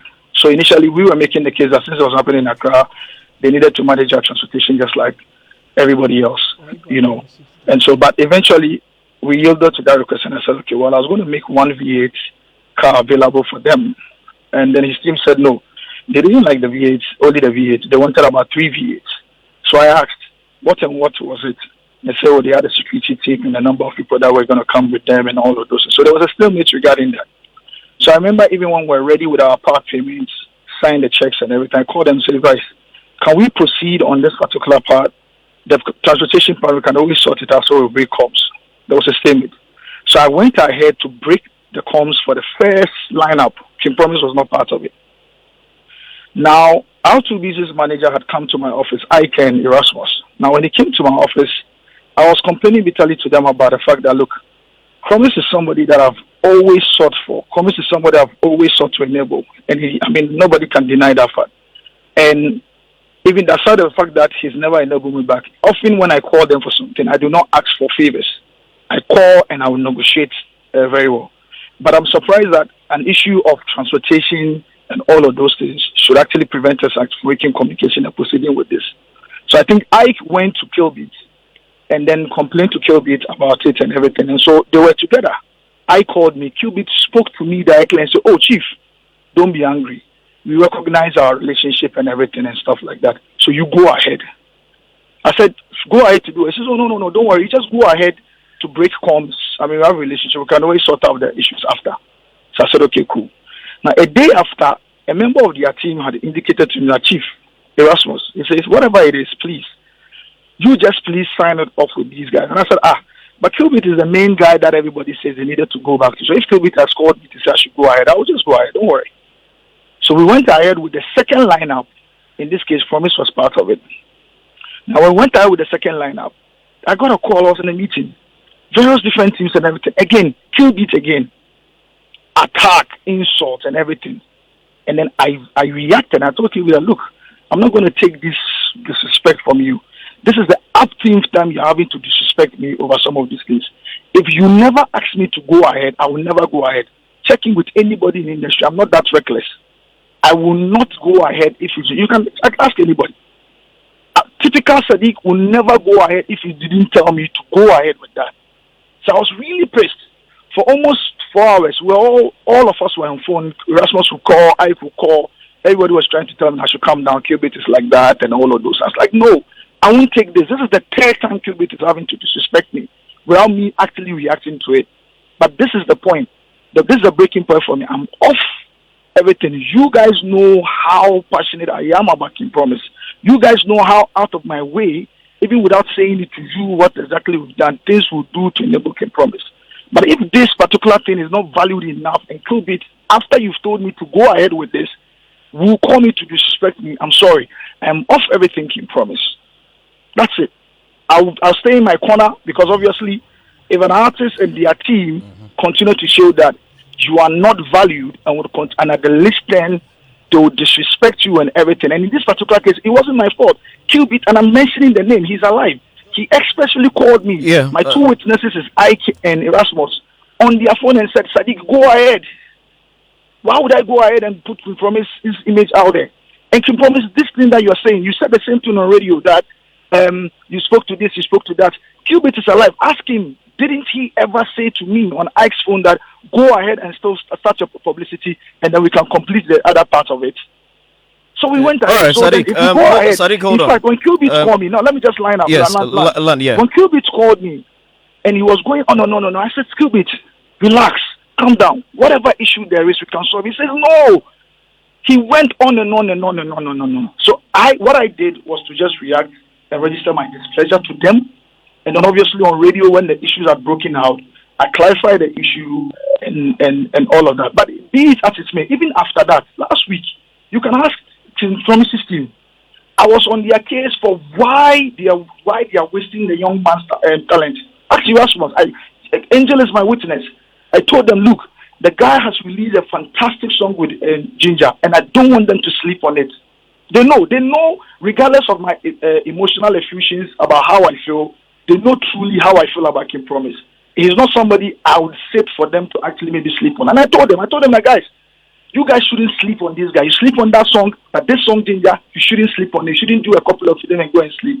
Ask him just last week. Sadiq, Promise wants to come in. Hold on. Sadiq, hold on. Promise wants to come in. Like I said earlier, I've never had no issues with you whatsoever. Exactly. You're mentioning problems I had no idea of.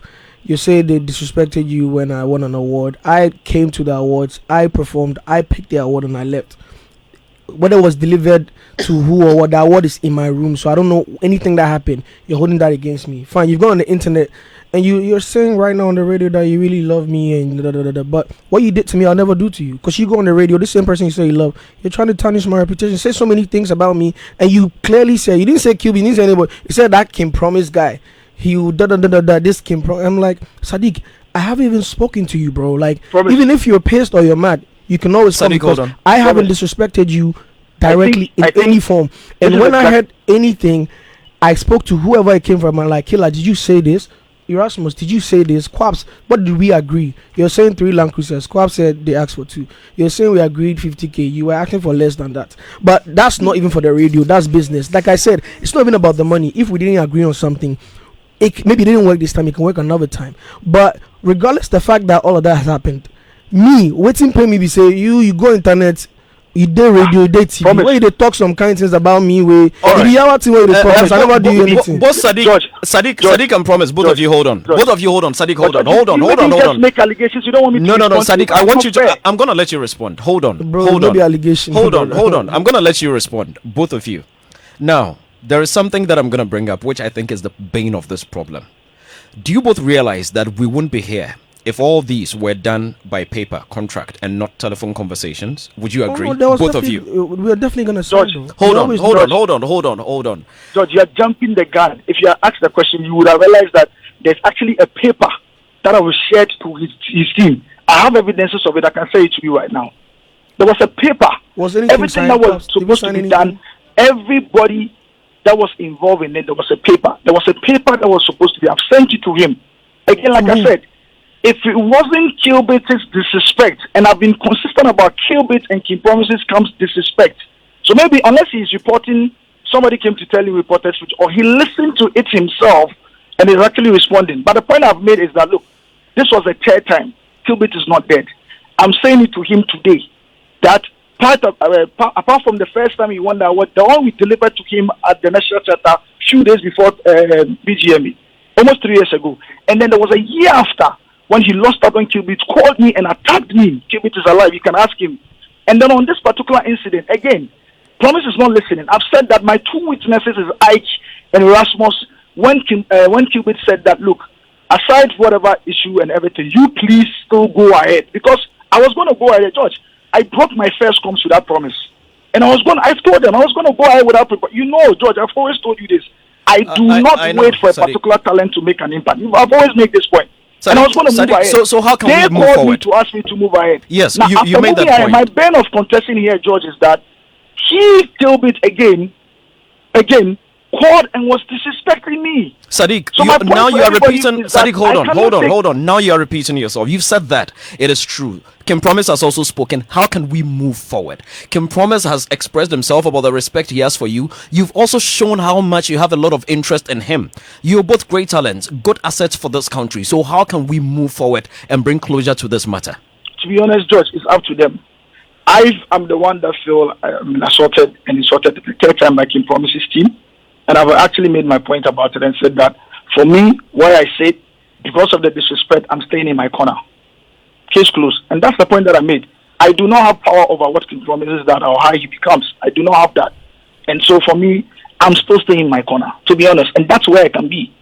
Because if after everything else and the disrespect and the things that I've done to continue to enable and empower Banking Promise, and I'll be disrespected for the third time, and the talent is sitting in the studio is not actually even recognizing what I've said. He's not actually even asking Killbeatz that, did you disrespect him? Oh, bro, Sadiq, hold on. Sadiq, hold on. Sadiq, bro, in all fairness, like it's personal vendetta. No, hold on, can promise. Sadiq, in all fairness to him, put yourself in his position. He's sitting in the studio.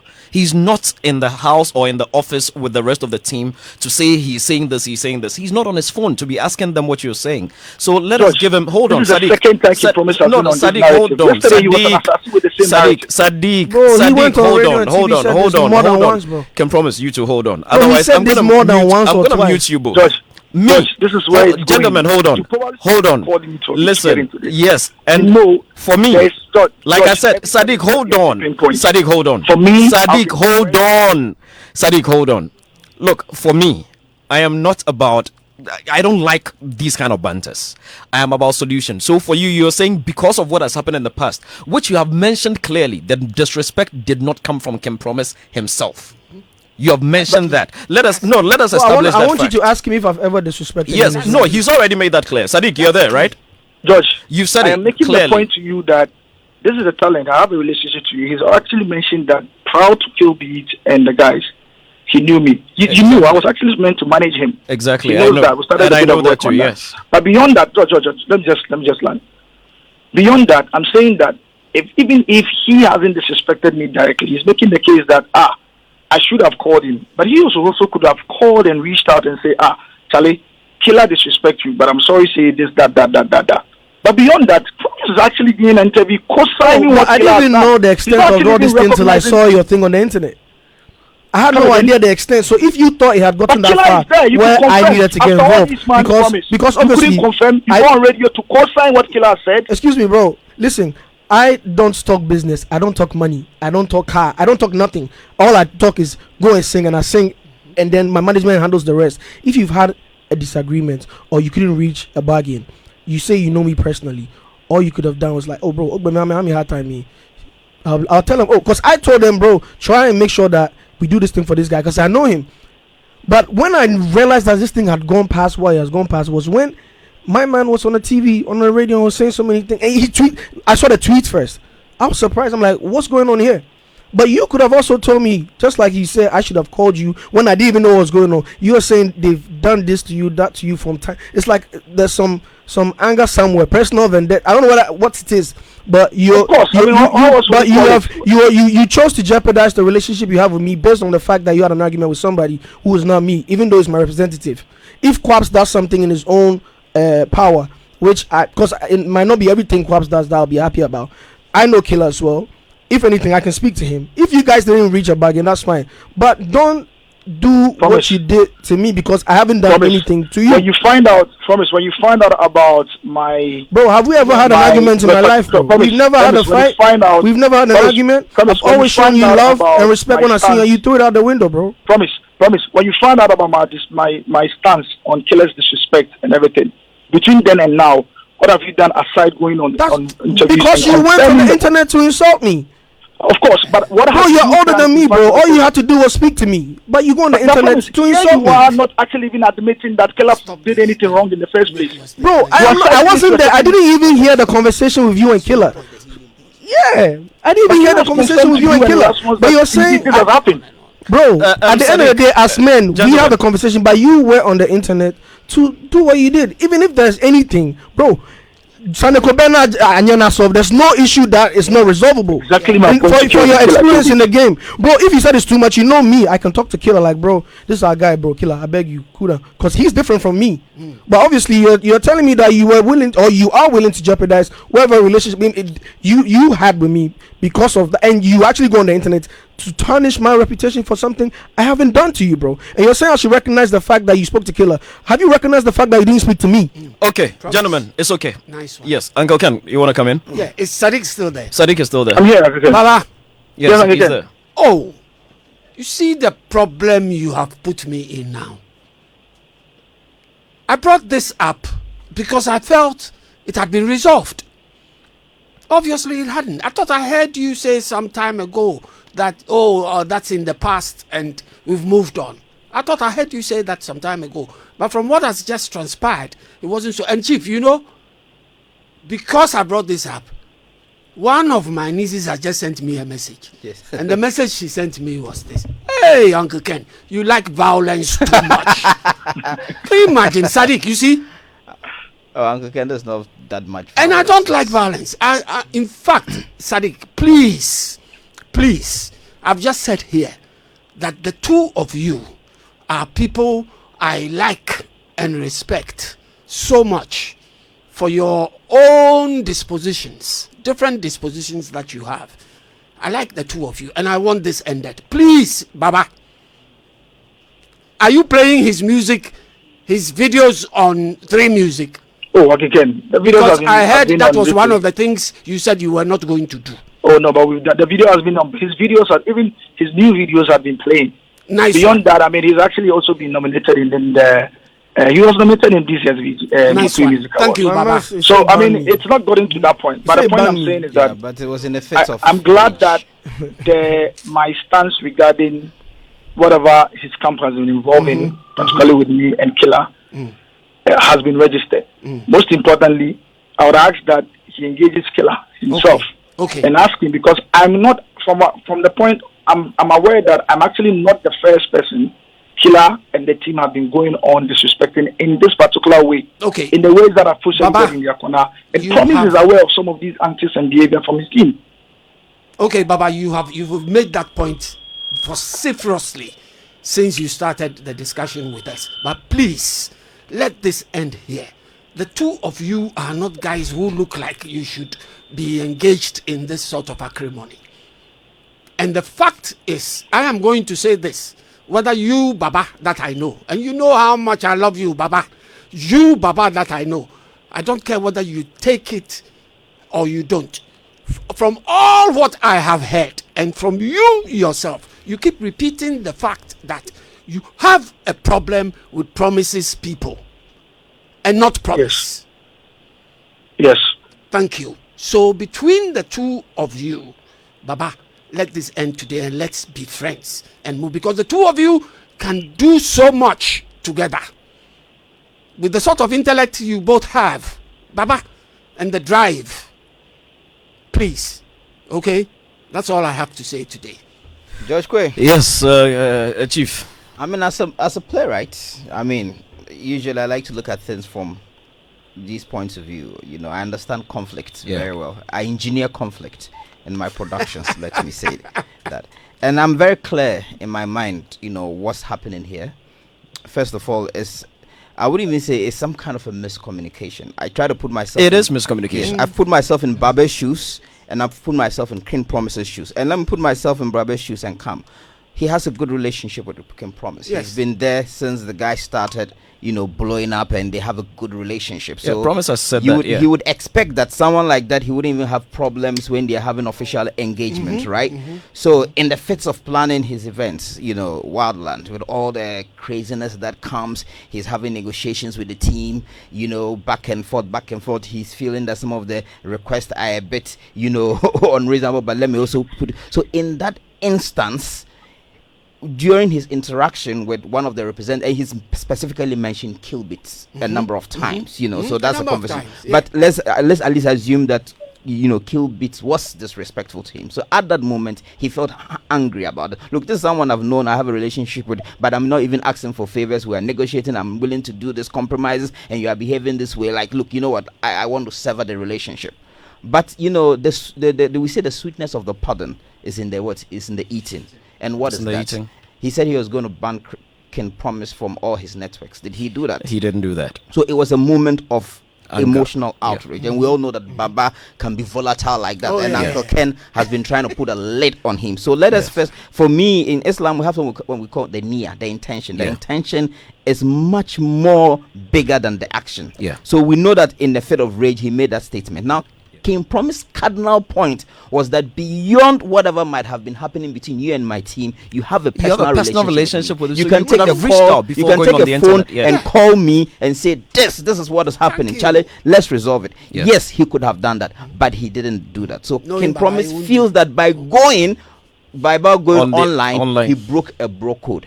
But I think that action can be forgiven, because I recognize it in the midst of events. Sometimes the craziness becomes too much. Look, I had a relationship with people that we've worked for over the years. Sometimes when I'm doing new project, they are negotiating. I'm like, why you had negotiating like that? Because you know that if I had the resources, I'll give you. I get angry. I say, look, maybe I won't even put them again. The next event I put them on. So these things happen. So for King Promise, my only statement is that let it go.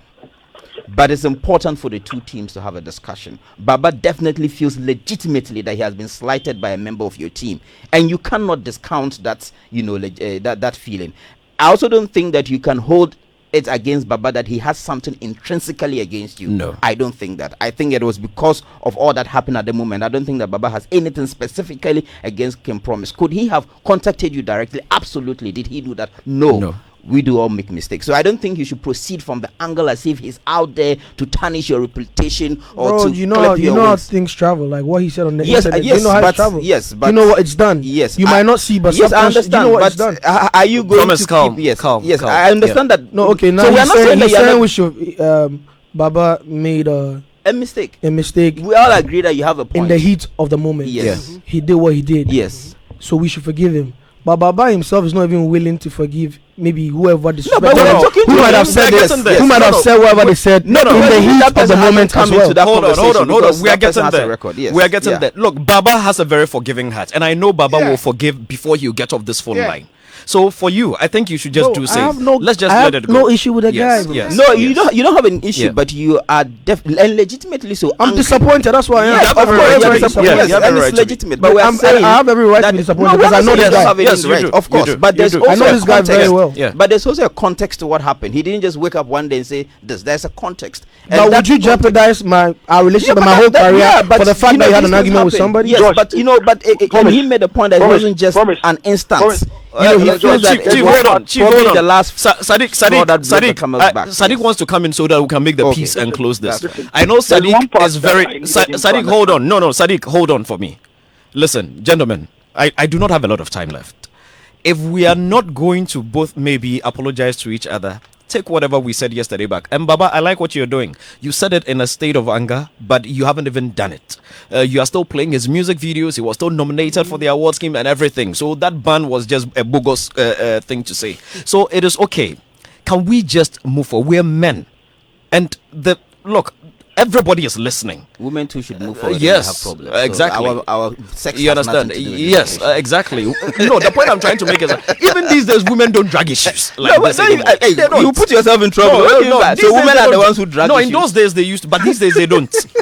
You understand? It's past and gone. Okay. Women don't drag issues, so you don't expect men to drag issues. So, gentlemen, please, Baba, you're my brother. Can Promise is my brother too. Let us just let this go. And Baba, I know you can do it. So please, if there's anything you want to tell your little brother Can Promise, he's right here. And I'm sure if you are able to take the initiative as a big brother, he would also follow. He can't hold it back when you, the big brother, have done what needs to be done. So Baba, I'm counting on you. The rest of the world is listening. What's the way forward? I mean, George, like I said, I don't have a problem, regardless of the disrespect. I've indicated to you how last week I was on King Promise's team to ensure that his song Ginger, they do not allow it to lie low. I should tell you that, beyond everything else, I don't have anything. But I've indicated to them that, and I'm not the first person. I am aware King Promise knows about Killbeatz's disrespectful behavior to industrial people over time.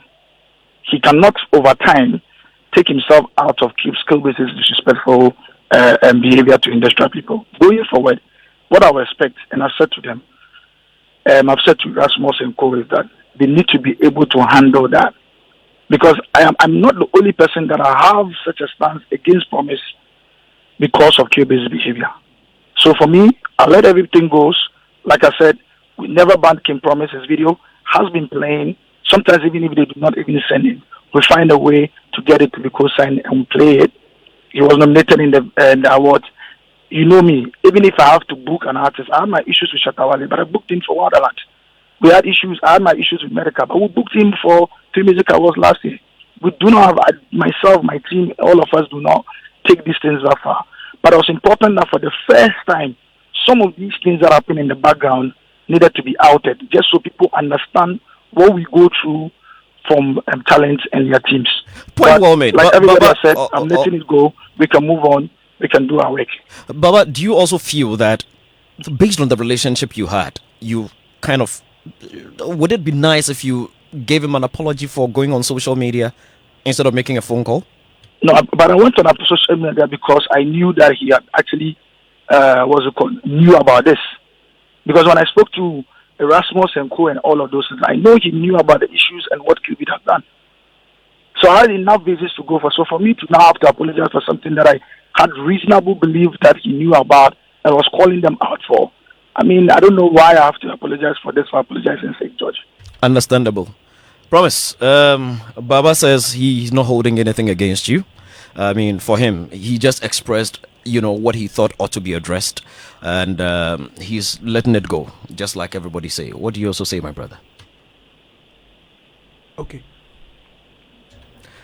Promise says okay, so I believe we can move forward. Alaji, George, thank you very much. Yes, Alaji. yes. Alaji. Yes, again.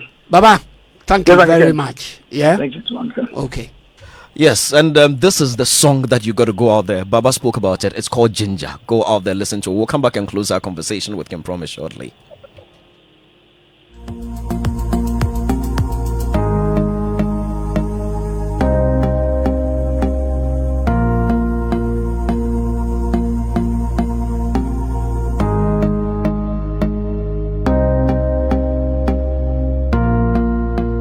Super Hits Radio. Joy 99.7.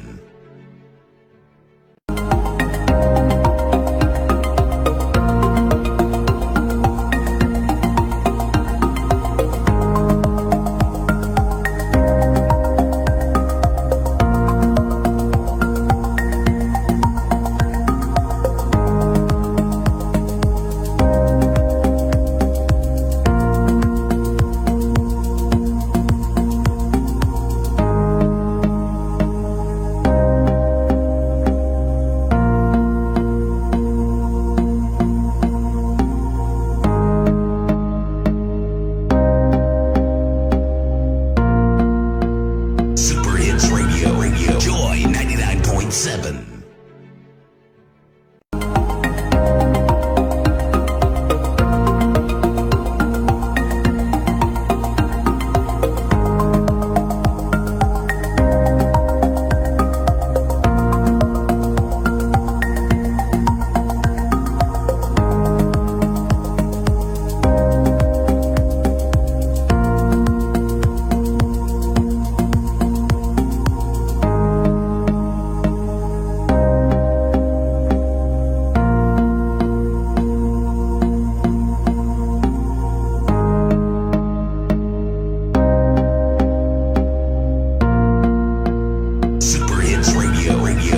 99.7.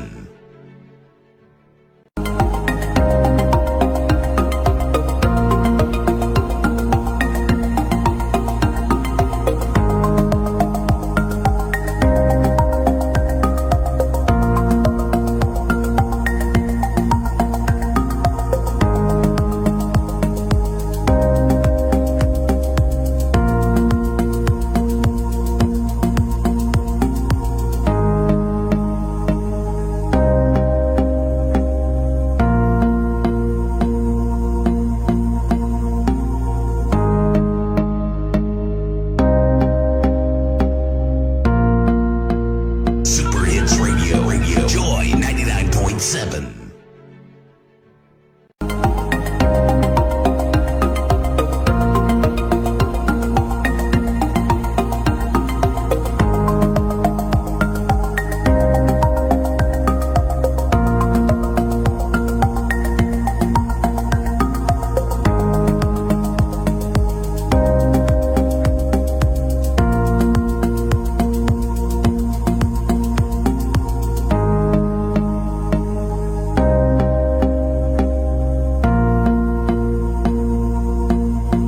Doesn't daydream. Doing likes to wake up early and stay up late. When they say it can't be done, Doing finds a way. Every day, Doing just does what needs to be done. So, what are we doing today? MTN. For so long. If we change the way we look at things, the things we look at change. Winning strategies, nuggets of wisdom, unforgettable stories, all in one inspirational hour. Springboard your virtual university with Albert and Comfort Okran and guests. Planning is bringing the future into the present. A job is for the salaries, mundane, is survival oriented, and there's no passion. But a career has fulfillment, innovation, drive. A growth path is clear, and you can build step by step all the way to the top. Matriculate at 7 p.m. and graduate at 8 p.m. every Sunday on Joy 99.7 FM and live on Facebook. Springboard is brought to you by Legacy and Legacy and Joy 99.7 FM and proudly sponsored by MTN, Enterprise Group, UMB Bank with support from the graphic business. Here's where we turn around. I love coming to the beach, catching good vibes, relaxing and chilling with my refreshing Superstar multi-fruit juice drink. So refreshing. Never stops. Oops, trouble in paradise? It doesn't need to be this stressful. Catch. Nothing like a chilled bottle of Superstar to bring the happiness back. Aww. And for our future superstars, wow, good job guys. Who wants a drink? Me! There you go. Everybody loves Superstar multi-fruit juice drink because it tastes so good. Oh yeah. These are the moments you never forget. Grab a bottle of Superstar multi-fruit juice drink today. This advert is FDA approved. Joy 99.7 FM. How about getting your day defined with us here on the Super Morning Show as we serve you the most authentic breakfast on radio? My name is Kojo Youngson. Join Mama Biousu Abuaji, Winston Amwa and I on the Super Morning Show every weekday from 5:50 until 10 a.m. I'm Dory Nando, your joy bringer. I take over from the morning show team from 10 a.m. till midday every weekday, serving you the best cocktails ever on the Cosmopolitan Mix. I simply keep you company whilst you work. And I come in right after the business news at 1 p.m. to keep you ignited with all those soothing and incredible tunes. From 1 p.m. through to 3 p.m. with me, Sammy Forson, on Ignition, ahead of drive time, where Lexus Bill takes you on a smooth drive. You bet, Sammy Forson. They know they are always in safe hands on drive time on Joy. Where my passengers at. You know how we do it. Super jams, great combos, and many more. I am Lexus Bill. Hey, Kofi, are you ready for the overdrive? Oh, yes, Lexus. I am ever ready to overdrive our listeners with joy. Between 8 p.m. and 10 p.m. every Monday to Wednesday, I know just how to keep you company while you push through the final hours of traffic before getting home safely. Enjoy your bedtime with George Quay on the Late Night Express. Thank you, Kofi. The Late Night Express is a journey of inexplicable musical ecstasy as I serve and pamper you with all those love-soothing tunes till you fall asleep like a baby. My name is George Quay. The Late Night Express, Mondays to Wednesdays, 10 p.m. till midnight. Your bedtime companion. I love you. Yes, we love you. And thank you for choosing us. Joy 99.7 FM, radio for discerning listeners. We are Joy. 10Bet Sports Betting now live and kicking in Ghana. Get in the game with thousands of sports betting markets, jackpots, endless free bets, boosted odds, and much more. Bet now at 10bet.com.gh. 10Bet for the better. This advertisement has been vetted and approved by the Gaming Commission of Ghana. Bet responsibly, not for persons below 18 years. Gaming can be addictive. For so long. If we change the way we look at things, the things we look at change.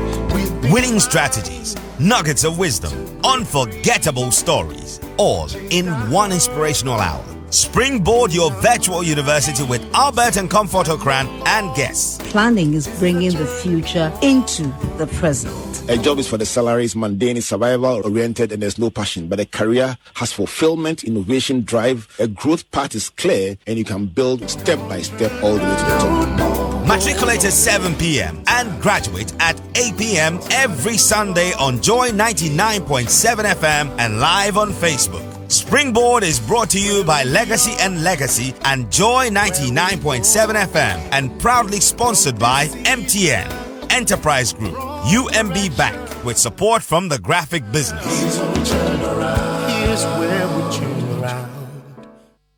10Bet Sports Betting now live and kicking in Ghana. Get in the game with thousands of sports betting markets, jackpots, endless free bets, boosted odds, and much more. Bet now at 10bet.com.gh. 10Bet for the better. This advertisement has been vetted and approved by the Gaming Commission of Ghana. Bet responsibly, not for persons below 18 years. Gaming can be addictive. I can't tell no my. Daughters of me. Eve. Ofana tao no my can promise. Ni bonte. Charlie. Nganoma. Bro, why you okay. You are sending. I also send to Angelina too. You wanted to do it. I also want to send to Angelina. You want to send your number to Angelina? No, not Kim Promises now. You want to send it to Angelina? Yes. Okay. Since you are in the business of sending. Send the number. That's it. Exactly. This one says, Kim Promise, keep it up. You saw what the taxi driver did and how God honored him. Maybe he has been doing it behind the scenes. That moment's what is time. That's Edmond from Jamestown. Kim Promise is also a Chelsea fan and a friend of Hudson Odoi, by the way. Chelsea. You support Chelsea? How? I see. Of all the teams in the world, Chelsea was what you could find. What team better pass Chelsea? Manchester United. You are 70 years old, you know shy. You are 70 years shy. But how are they doing in the FA? Okay, they are still playing now. It's still 0-0. It's still 0-0. Maybe 70 minutes played so far. This one says, good afternoon, boss. I better go. Don't put my senior on the spot. Oh, okay, that's from Mr. Amorin. Mr. Amorin, okay, if you say so. Don't put who on the spot? He's not a senior. I believe so. Oh, I see. Yeah, I believe so. Now, Baba should be put on the spot.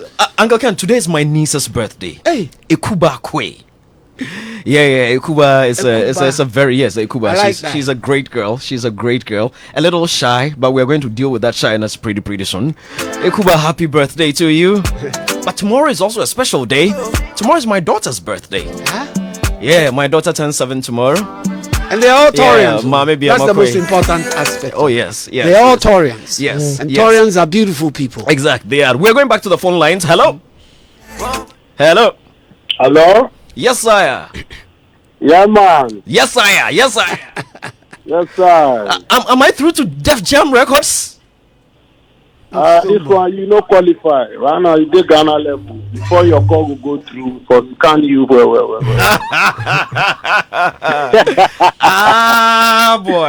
Boy. Yes, sir. Congratulations, my brother. Thank you, sir. Yeah. You were supposed to join us in the studio, but I heard you had some emergency to take care of. Yes, sir, for sure. It's all good. Yeah. Charlie, Def Jam, that's big, man. Yeah, man, it's big. No, actually, it is very, very, very big. Yeah, man. And Kim Promise is here with us in the studio. And early on, we were talking about how we are trying to connect Ghana globally through the arts. And it looks like you guys are leading it. I mean, how is it happening? So right now, when you're out there, you've been to Jamaica, you've been to London, France. I don't know where you haven't been. When you go there and you tell them you're Ghanaian, what is the kind of reception that you get? This is a deep question. When you tell them you're Ghanaian, even outside of the event space, you find out that they know a Samoajan. The ones who are not even Africans, when you chance upon them, they'll be like, hey, a Samoajan, Ghana Black Stars. So, this tells me a lot, as in, over a period of time, there's the footballers that have actually hoisted the flag to the highest extent. Meanwhile, the musicians who are there, what I want to say is you hardly hear a name that is like, maybe if you're a Nigerian, you would hear Fela. If you're Jamaican, you hear Bob Marley. You know what I mean? Like, there's no that icon that we are fortunate to have to that level where we, the musicians, too, can ride upon as those who are great grands. I bet you that opens a lot of ways. I've played festivals with Jamaicans every time. I do that every day. Whereby, even if the artist is not really known, once they raise a Bob Marley song, they catch the crowd. There is way going on. So, if you ask me about if I go out there and I do all these shows, yes, I rock the crowd. I present myself as a Ghanaian. I'm from Ghana. You know, this is the core of it that it always comes to mind. I wish that we had an icon that was that popular as musicians, so that we can all fling on to as well to continue to promote the Ghanaian, agenda, if you get what I mean. I get you totally, and I understand exactly where you're coming from. Please tell Chief Abiola to lower the volume on the radio set from that side. No, there's no radio set. There's no radio right there. now. Then it looks like the feedback is from our side, so we'll deal with it from yes, there. But I mean, this Def Jam thing is great. I was at the launch, the unveil or the announcement, and you did mention that you had been working on it for how long? Since like 2017. That's like 5 years. Yeah. How? Yeah, how in terms of getting the sort of deal that we wanted, that is how it has been. So what sort of deal do we have with Def Jam? Is it distribution? Is it what are the details of it? Okay. As much as I will ask people to also sometimes read about these things so that definitely you get to know for yourself, not just by explanation. This is a global deal on its own. This is a deal that has Def Jam represent my affairs globally through Universal Music Group. So we have 0207 Def Jam in the UK, who's used to that department. We have Afro Force also in Europe. We have Def Jam America, Def Jam. We have Def Jam Africa. We have Def Jam India. So all these labels are on course now to represent my activities. Please, are you getting the feedback again? No, it's much better now. Okay, to represent my activities. So that's the type of deal we have now. So it's a full global record deal or artist deal. Congratulations. This is solid. This is deep. And I pray it opens doors for other acts from Motherland. I mean, it should. Yeah. True. It must. I mean, you saw the scenario I cited earlier. I remember. There's a high need to actually cling on to what has been done. And I think in Ghana, we need to also start to channel our thinking, including the media and us as artists, to begin to place some level of premium respect on our predecessors. You know what I mean? Definitely. These things do open continuous doors because we can't do all now. We wouldn't even be the ones to start anything. And I believe if it comes to labels and international affiliation with labels, our era has done the least probably because there were areas where all they worked with was foreigners. That's how you found the Angelique Kidjos, you found and if you dig, you find out that our people have been working with top labels. It's not us who start anything. But my say is that I think if we had placed proper premium on them, this will be stuff that will be available for everybody to know and that we can also capitalize on these things. I hope I'm making some points. You know what I mean? Definitely making a lot of sense. Our president launched Destination Ghana early on this year. And I know for sure that the Year of the Return and Beyond the Return office would also be launching December in Ghana sometime later this month or maybe mid next month. I think it's going to be next month. In about a month or so, they'll be launching December in Ghana. So what is December looking like for Stonebwoy? Thank you very much. This December, we believe that we'll be able to pull off another amicable beam concert, thereby continuing to bridge the gap between the Caribbean community and the African community, specifically Ghana, Jamaica. So you understand that beam concert, ever since its inception, when you have been there, was was one that will bring a foreigner, for the first time, or make sure that, there's a link between Jamaica and Ghana still. And I want people to see that beyond the musical effect. This is also playing my duty with my craft to obey government call to actually keep foreign ties, and I'm doing that via the events that I put across. Last year, for instance, I spent hard-earned money to go to bring Beanie Man and the whole team from Jamaica just to continue to have that relationship. So I think it's a good call. December in Ghana has become epic. The whole world knows now. So I urge all my artists to also do the most, do what they have to do, so we continue to raise the flag of Ghana, because it's all depending on us right now. And congratulations. You won awards at the VGMAs. How many? I won 3. Wow. And if I want to take small, so me and D Black will share the one that he won for best collaborations. Congratulations to D Black, one of my G's, good budget. But I won the music for good and Vodafone Green, and the dancer reggae artist for the 6th time. The category that brought the trouble. Oh, all categories bring trouble. You know that one that you give best vocal to somebody, then vocal. The whole VGMA in quote is trouble, because somebody can win, then somebody they pain. So you have to find a way. That's how I found a way to say, once I'm nominated, whoever picks the trophy is keeping it for me in their houses. Then I don't get heart attack. Exactly. But how does it feel being back on the VGMAs after everything?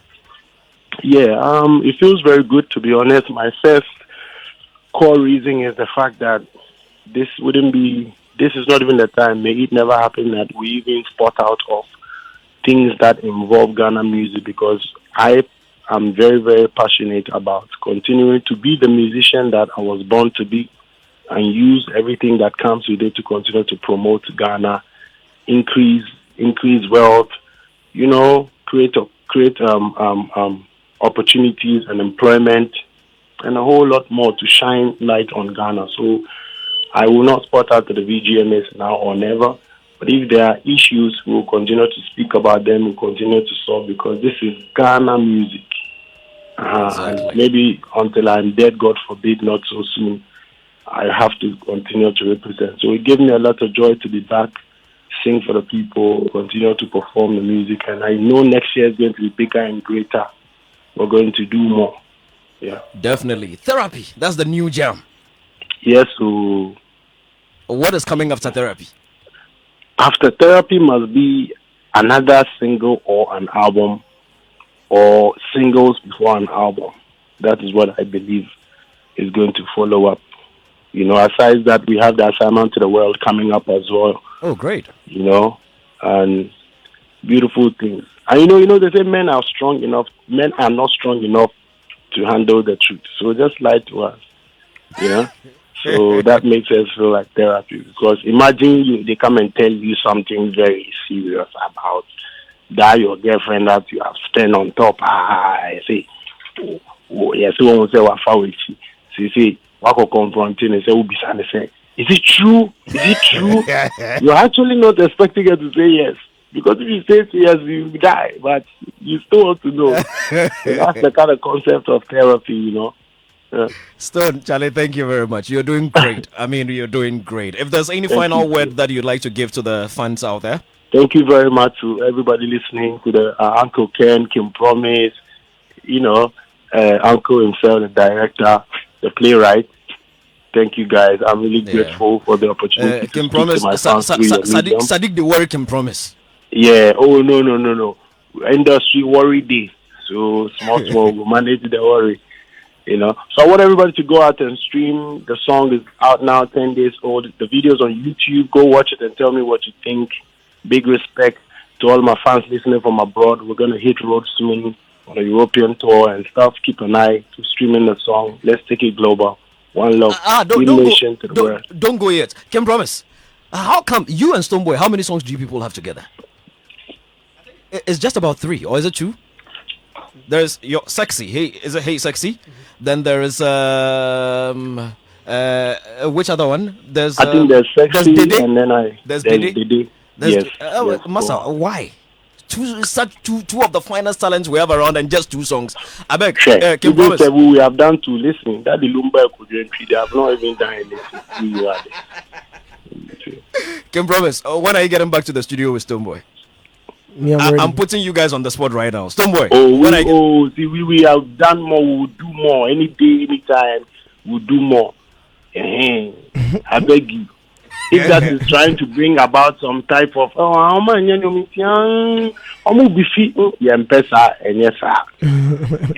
Lumba and Kojenchi, even them having that one, and that too. We'll do more. Boy, Charlie, God bless you. Thanks for spending some time with us on the show. Bless you, man. Congratulations again. Bless up yourself. Yeah, nice man. Nice one.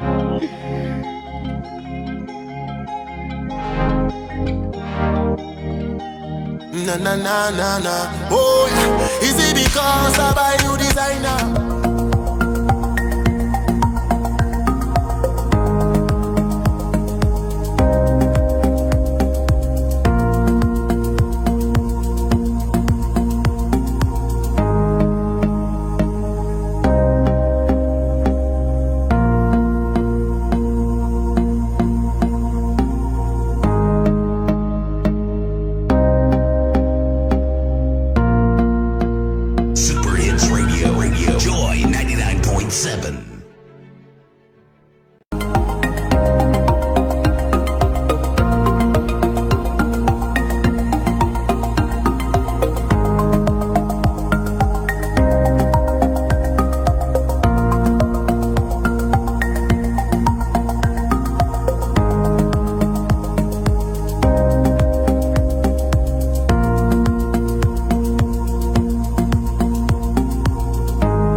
Go there, stream it, buy it,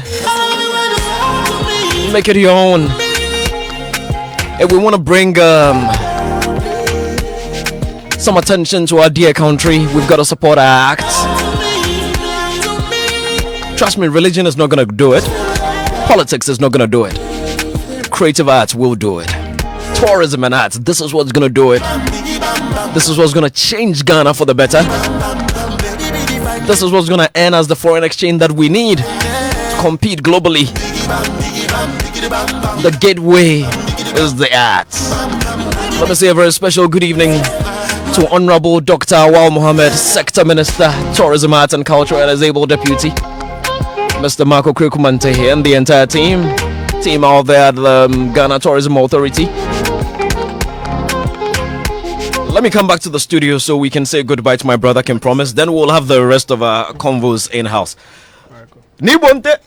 But that's how you start. You sang the song. Nibote. Sorry, I don't know why I keep saying Nibote. It's interesting how the real names of artists get lost. Interesting, yeah. Smart, yeah. Smart.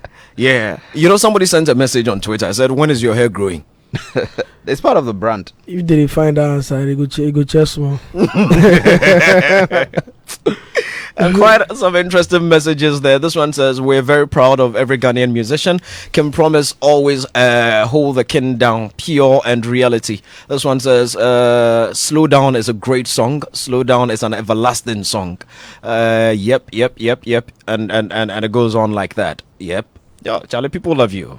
They are sending plenty messages. Yeah. I love them too, man. Because of them, we're here. Yeah, yeah. Is that if Kim Promise says he is not aware of his team disrespecting Sadiq? Okay. They said you should know. They expect you to know.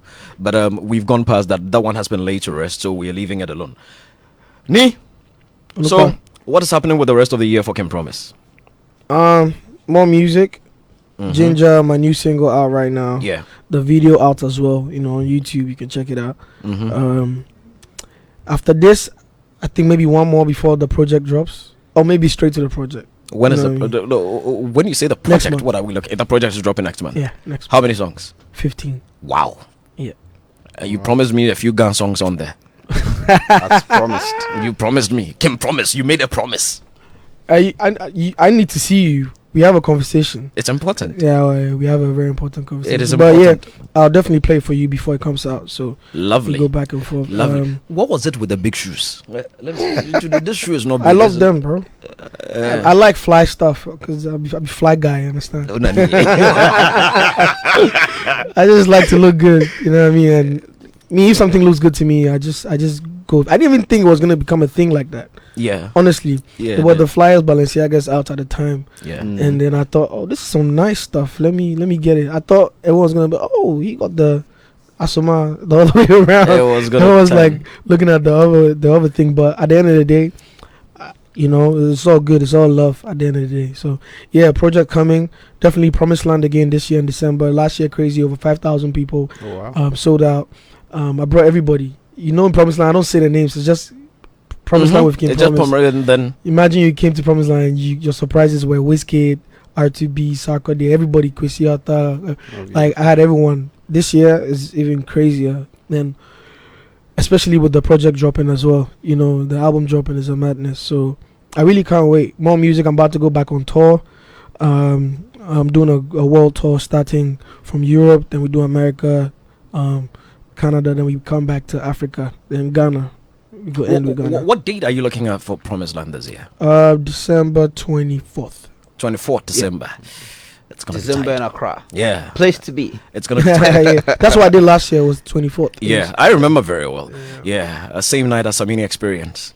Yeah, maybe this December. I have never been to any of these concerts. Go out for a change. Go out for a change. Manchester, so thank you very much. We're going to have conversation. But gentlemen, we have just a few minutes before we wrap up. Yeah, maybe you can promise might want to stay and be part of that conversation.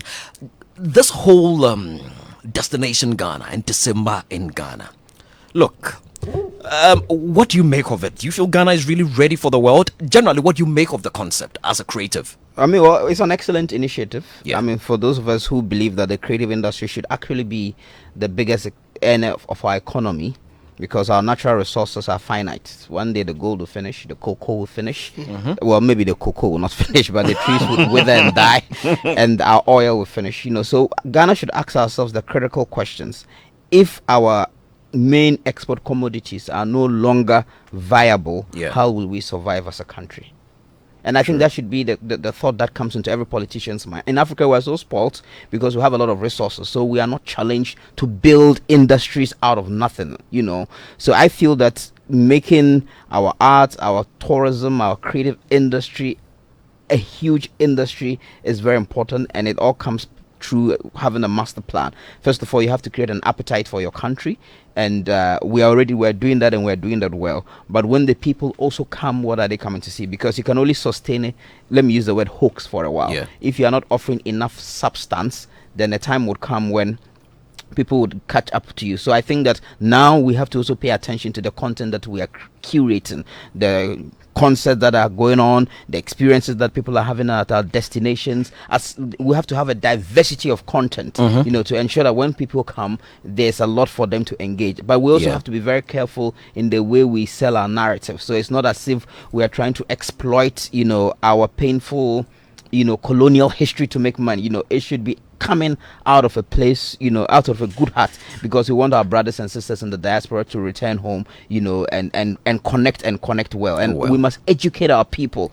Ghanaians who go to the slave castles and they laugh do not have an appreciation of our history. When we go there and we laugh, we are desecrating the place. People actually go there and laugh? No, like you go there and people are taking pictures, and it's like, for example, if you go to slave castles, it's supposed to be a profound experience. Yes, it is. But when you go there and you see that people are like, it's a light hearted, it's just another place where, for example, the the African Americans, or let's say the black diaspora who come, they are sad, some of them are crying. Let's not. Do you blame the people who go there or the people who take them on the tour? Well, because honestly, that, sometimes the tour people, they don't make it emotional. So that's now these days the tourism ministry and the agencies are training a lot of tour guides and all of that. They're doing a great job. It's work in motion. I'm just saying that the people must also be in sync with the idea of destination Ghana, so that the way we relate with ourselves and others from the world would sell the country that we want to sell. But obviously there are basic things. You also the way that the development goes, your roads, electricity, all of that. So at the end of the day, you realize that it's not just about pushing the destination Ghana, it's about pushing a development agenda, because you don't want people to come and rubbish is all over your street, right? So it means your sanitation must be on point. You don't want people to come and they have basic health emergencies and they don't have health facilities. So your health facilities must. So if we have a grand vision, what we do for the creative, the tourism, the art industry can affect all other industries in the country.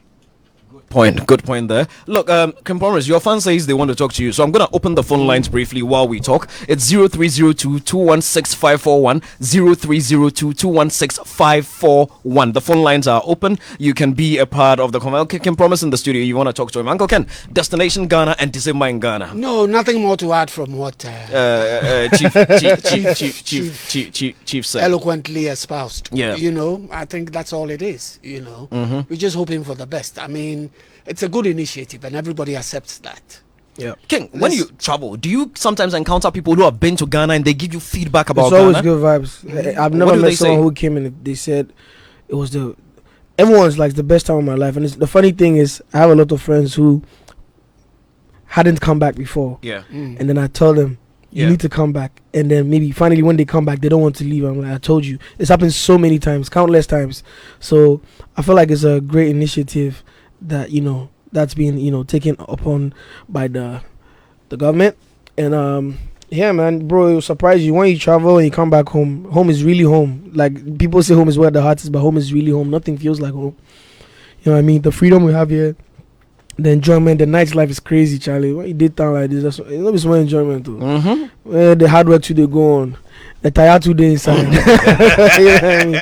It's crazy, fam. So it's always good vibes. They always say good people things love about Ghana. People love Ghana. Like I said earlier, back in the day, when you meet somebody, they be like, "Oh, you're from Ghana. Oh, Michael Asian. Oh, da, da, da."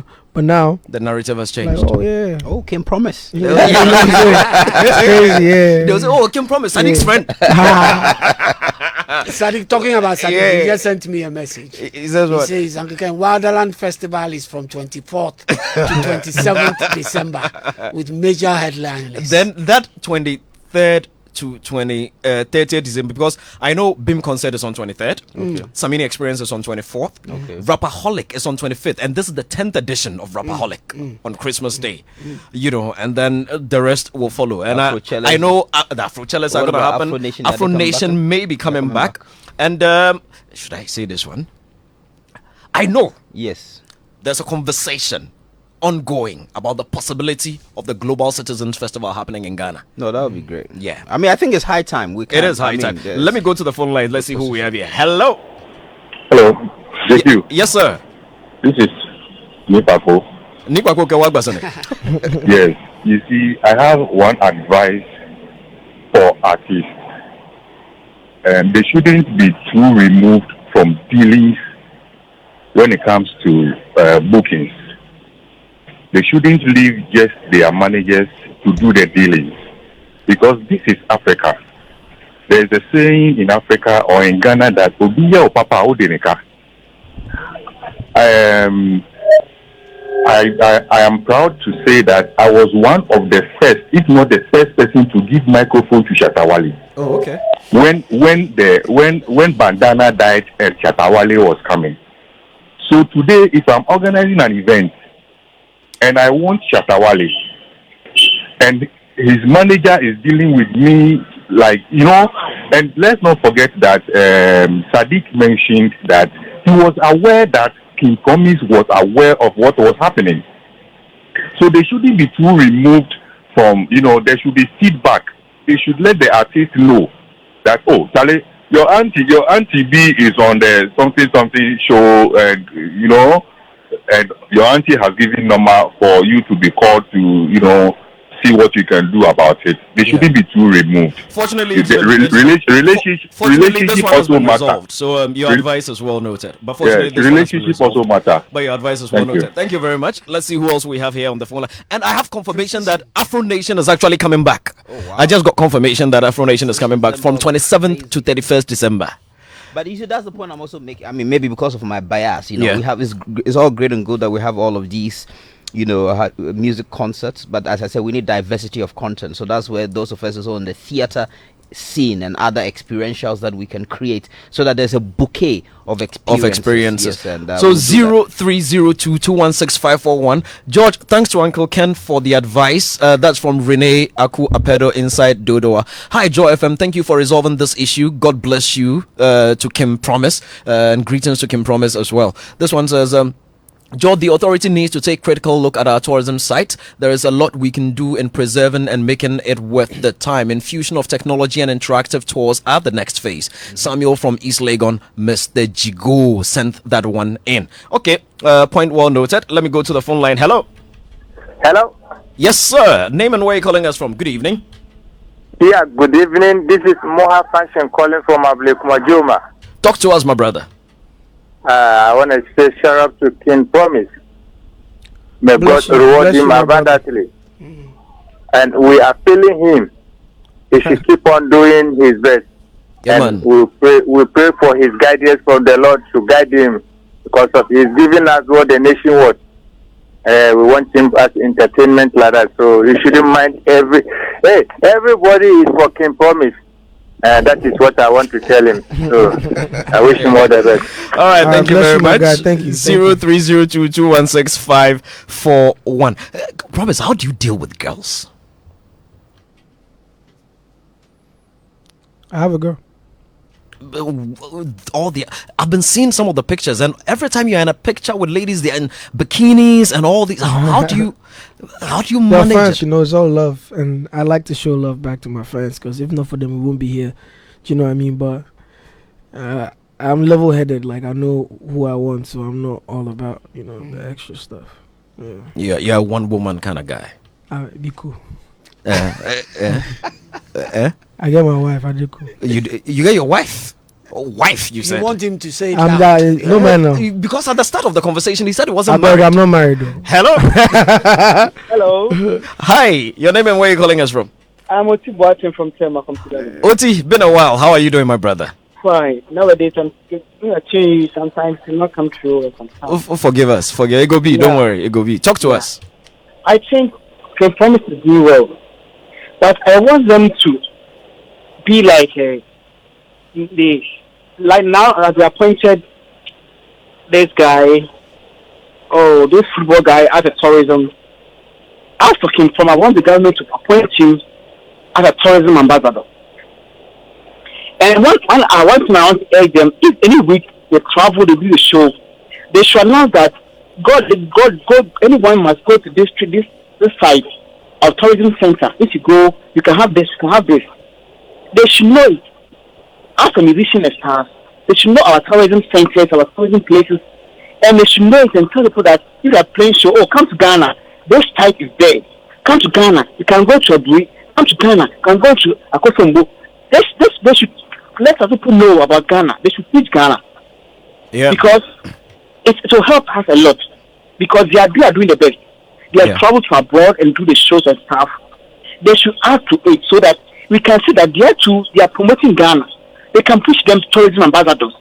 Quite well made, Oti. Yeah. To the tourism ambassador, they can do nothing. So we are pushing that they should give them tourism ambassadors. But they should push.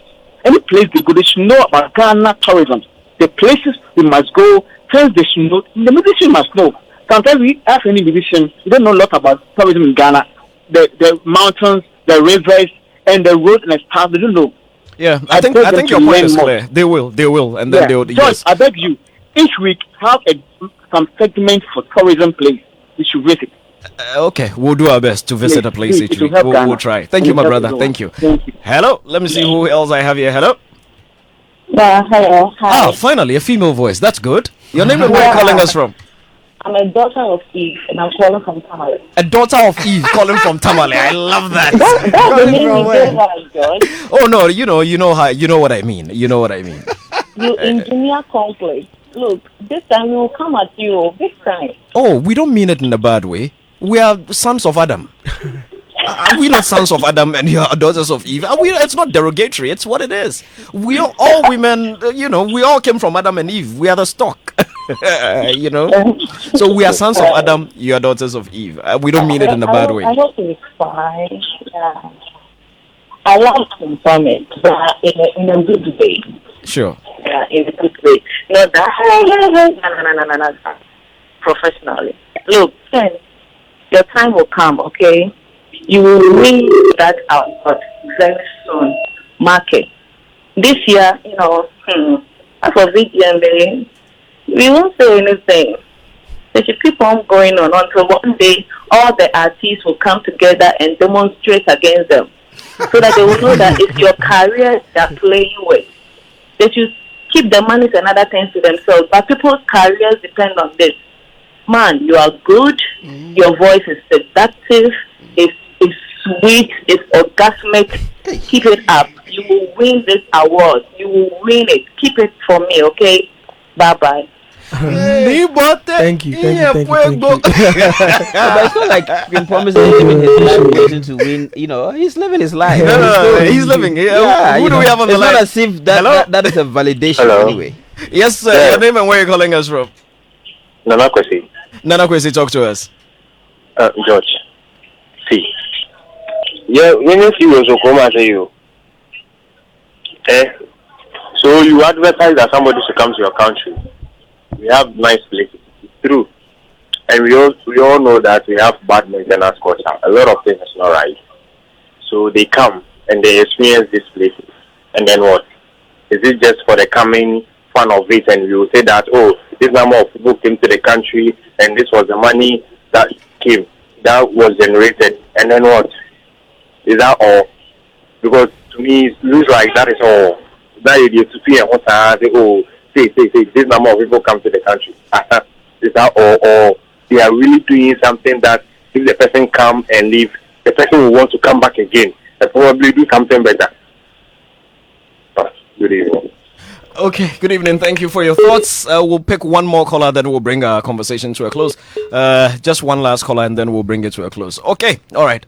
Let's see if we can close it here. So, Uncle Ken. Yes. We're closing. Nice one. Final thoughts. Interesting conversation with Promise. Mm-hmm. I've always liked him, and today he has cemented my, admiration for him. Thank you. So much, and all I can say is you should keeping on. Thank you. And keep rising to the top. Thank you so much. God bless you, man. All right, then. Yes, as I said, I was struck with King Promise's performance. I like the thing that he did with the voice. I think that he has great potential for greater live performances and intimate sessions, like the things that they do on YouTube and all of that. Beyond his videos, would like to see him in his complete element. So congrats, Ken, and all the best with your endeavors, and we wish to see you as one of our biggest selling artists. We need to continue the Destination Ghana conversation. No, we will. And next week we're going to talk about we're going to go into it. I'm looking. Yes, we totally ran out of time. So we're looking at. I'm trying to see if we can get somebody from the GT. It was important we resolve the conflict, and it's been good. Yeah. Promise. No, we're going. Final thoughts. Always a pleasure to come here. Thank you so much for having me. Yeah, my new single Ginger out now. Definitely. You guys can grab it everywhere. It's available on all streaming platforms: Apple Music, Spotify, Boomplay, AudioMac, videos on YouTube. It's basically everywhere. So enjoy it, because I made it for you guys, and I hope you love it. And thank you guys for all the support, all the love from when I began to where we are now, and we're only getting started. So God bless everybody.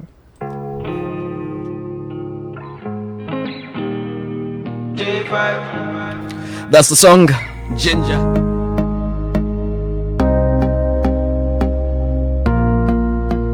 Super Hits Radio. Joy 99.7. Limited. Better loving you go guys, no be synthetic.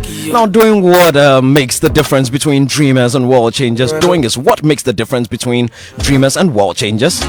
It separates those who think they can from those who actually get the job done. Doing doesn't fall back when things get tough, but rather doubles down and gets its hands dirty because doing gets the job done. So MTN wants to know, what are you doing today? Show was produced by my man Philip Nye. Crispy put us on social media. Anita was out here on production support. DJ Obeto drop the tracks. KMJ gave us the Showbiz weekly wrap. And of course DJ Black gave us the countdown. You deserve a 5-star life, yeah. She said she never love again, need it. We're gonna be crossing over to Kumasi for the news at 6. My name is George Ni Amakwe. It's been another exciting edition of Showbiz A to Z. Special thanks again going out to my man Kofi Hayford for sitting in for me over the last couple of weeks. God willing, we're back here again on Monday.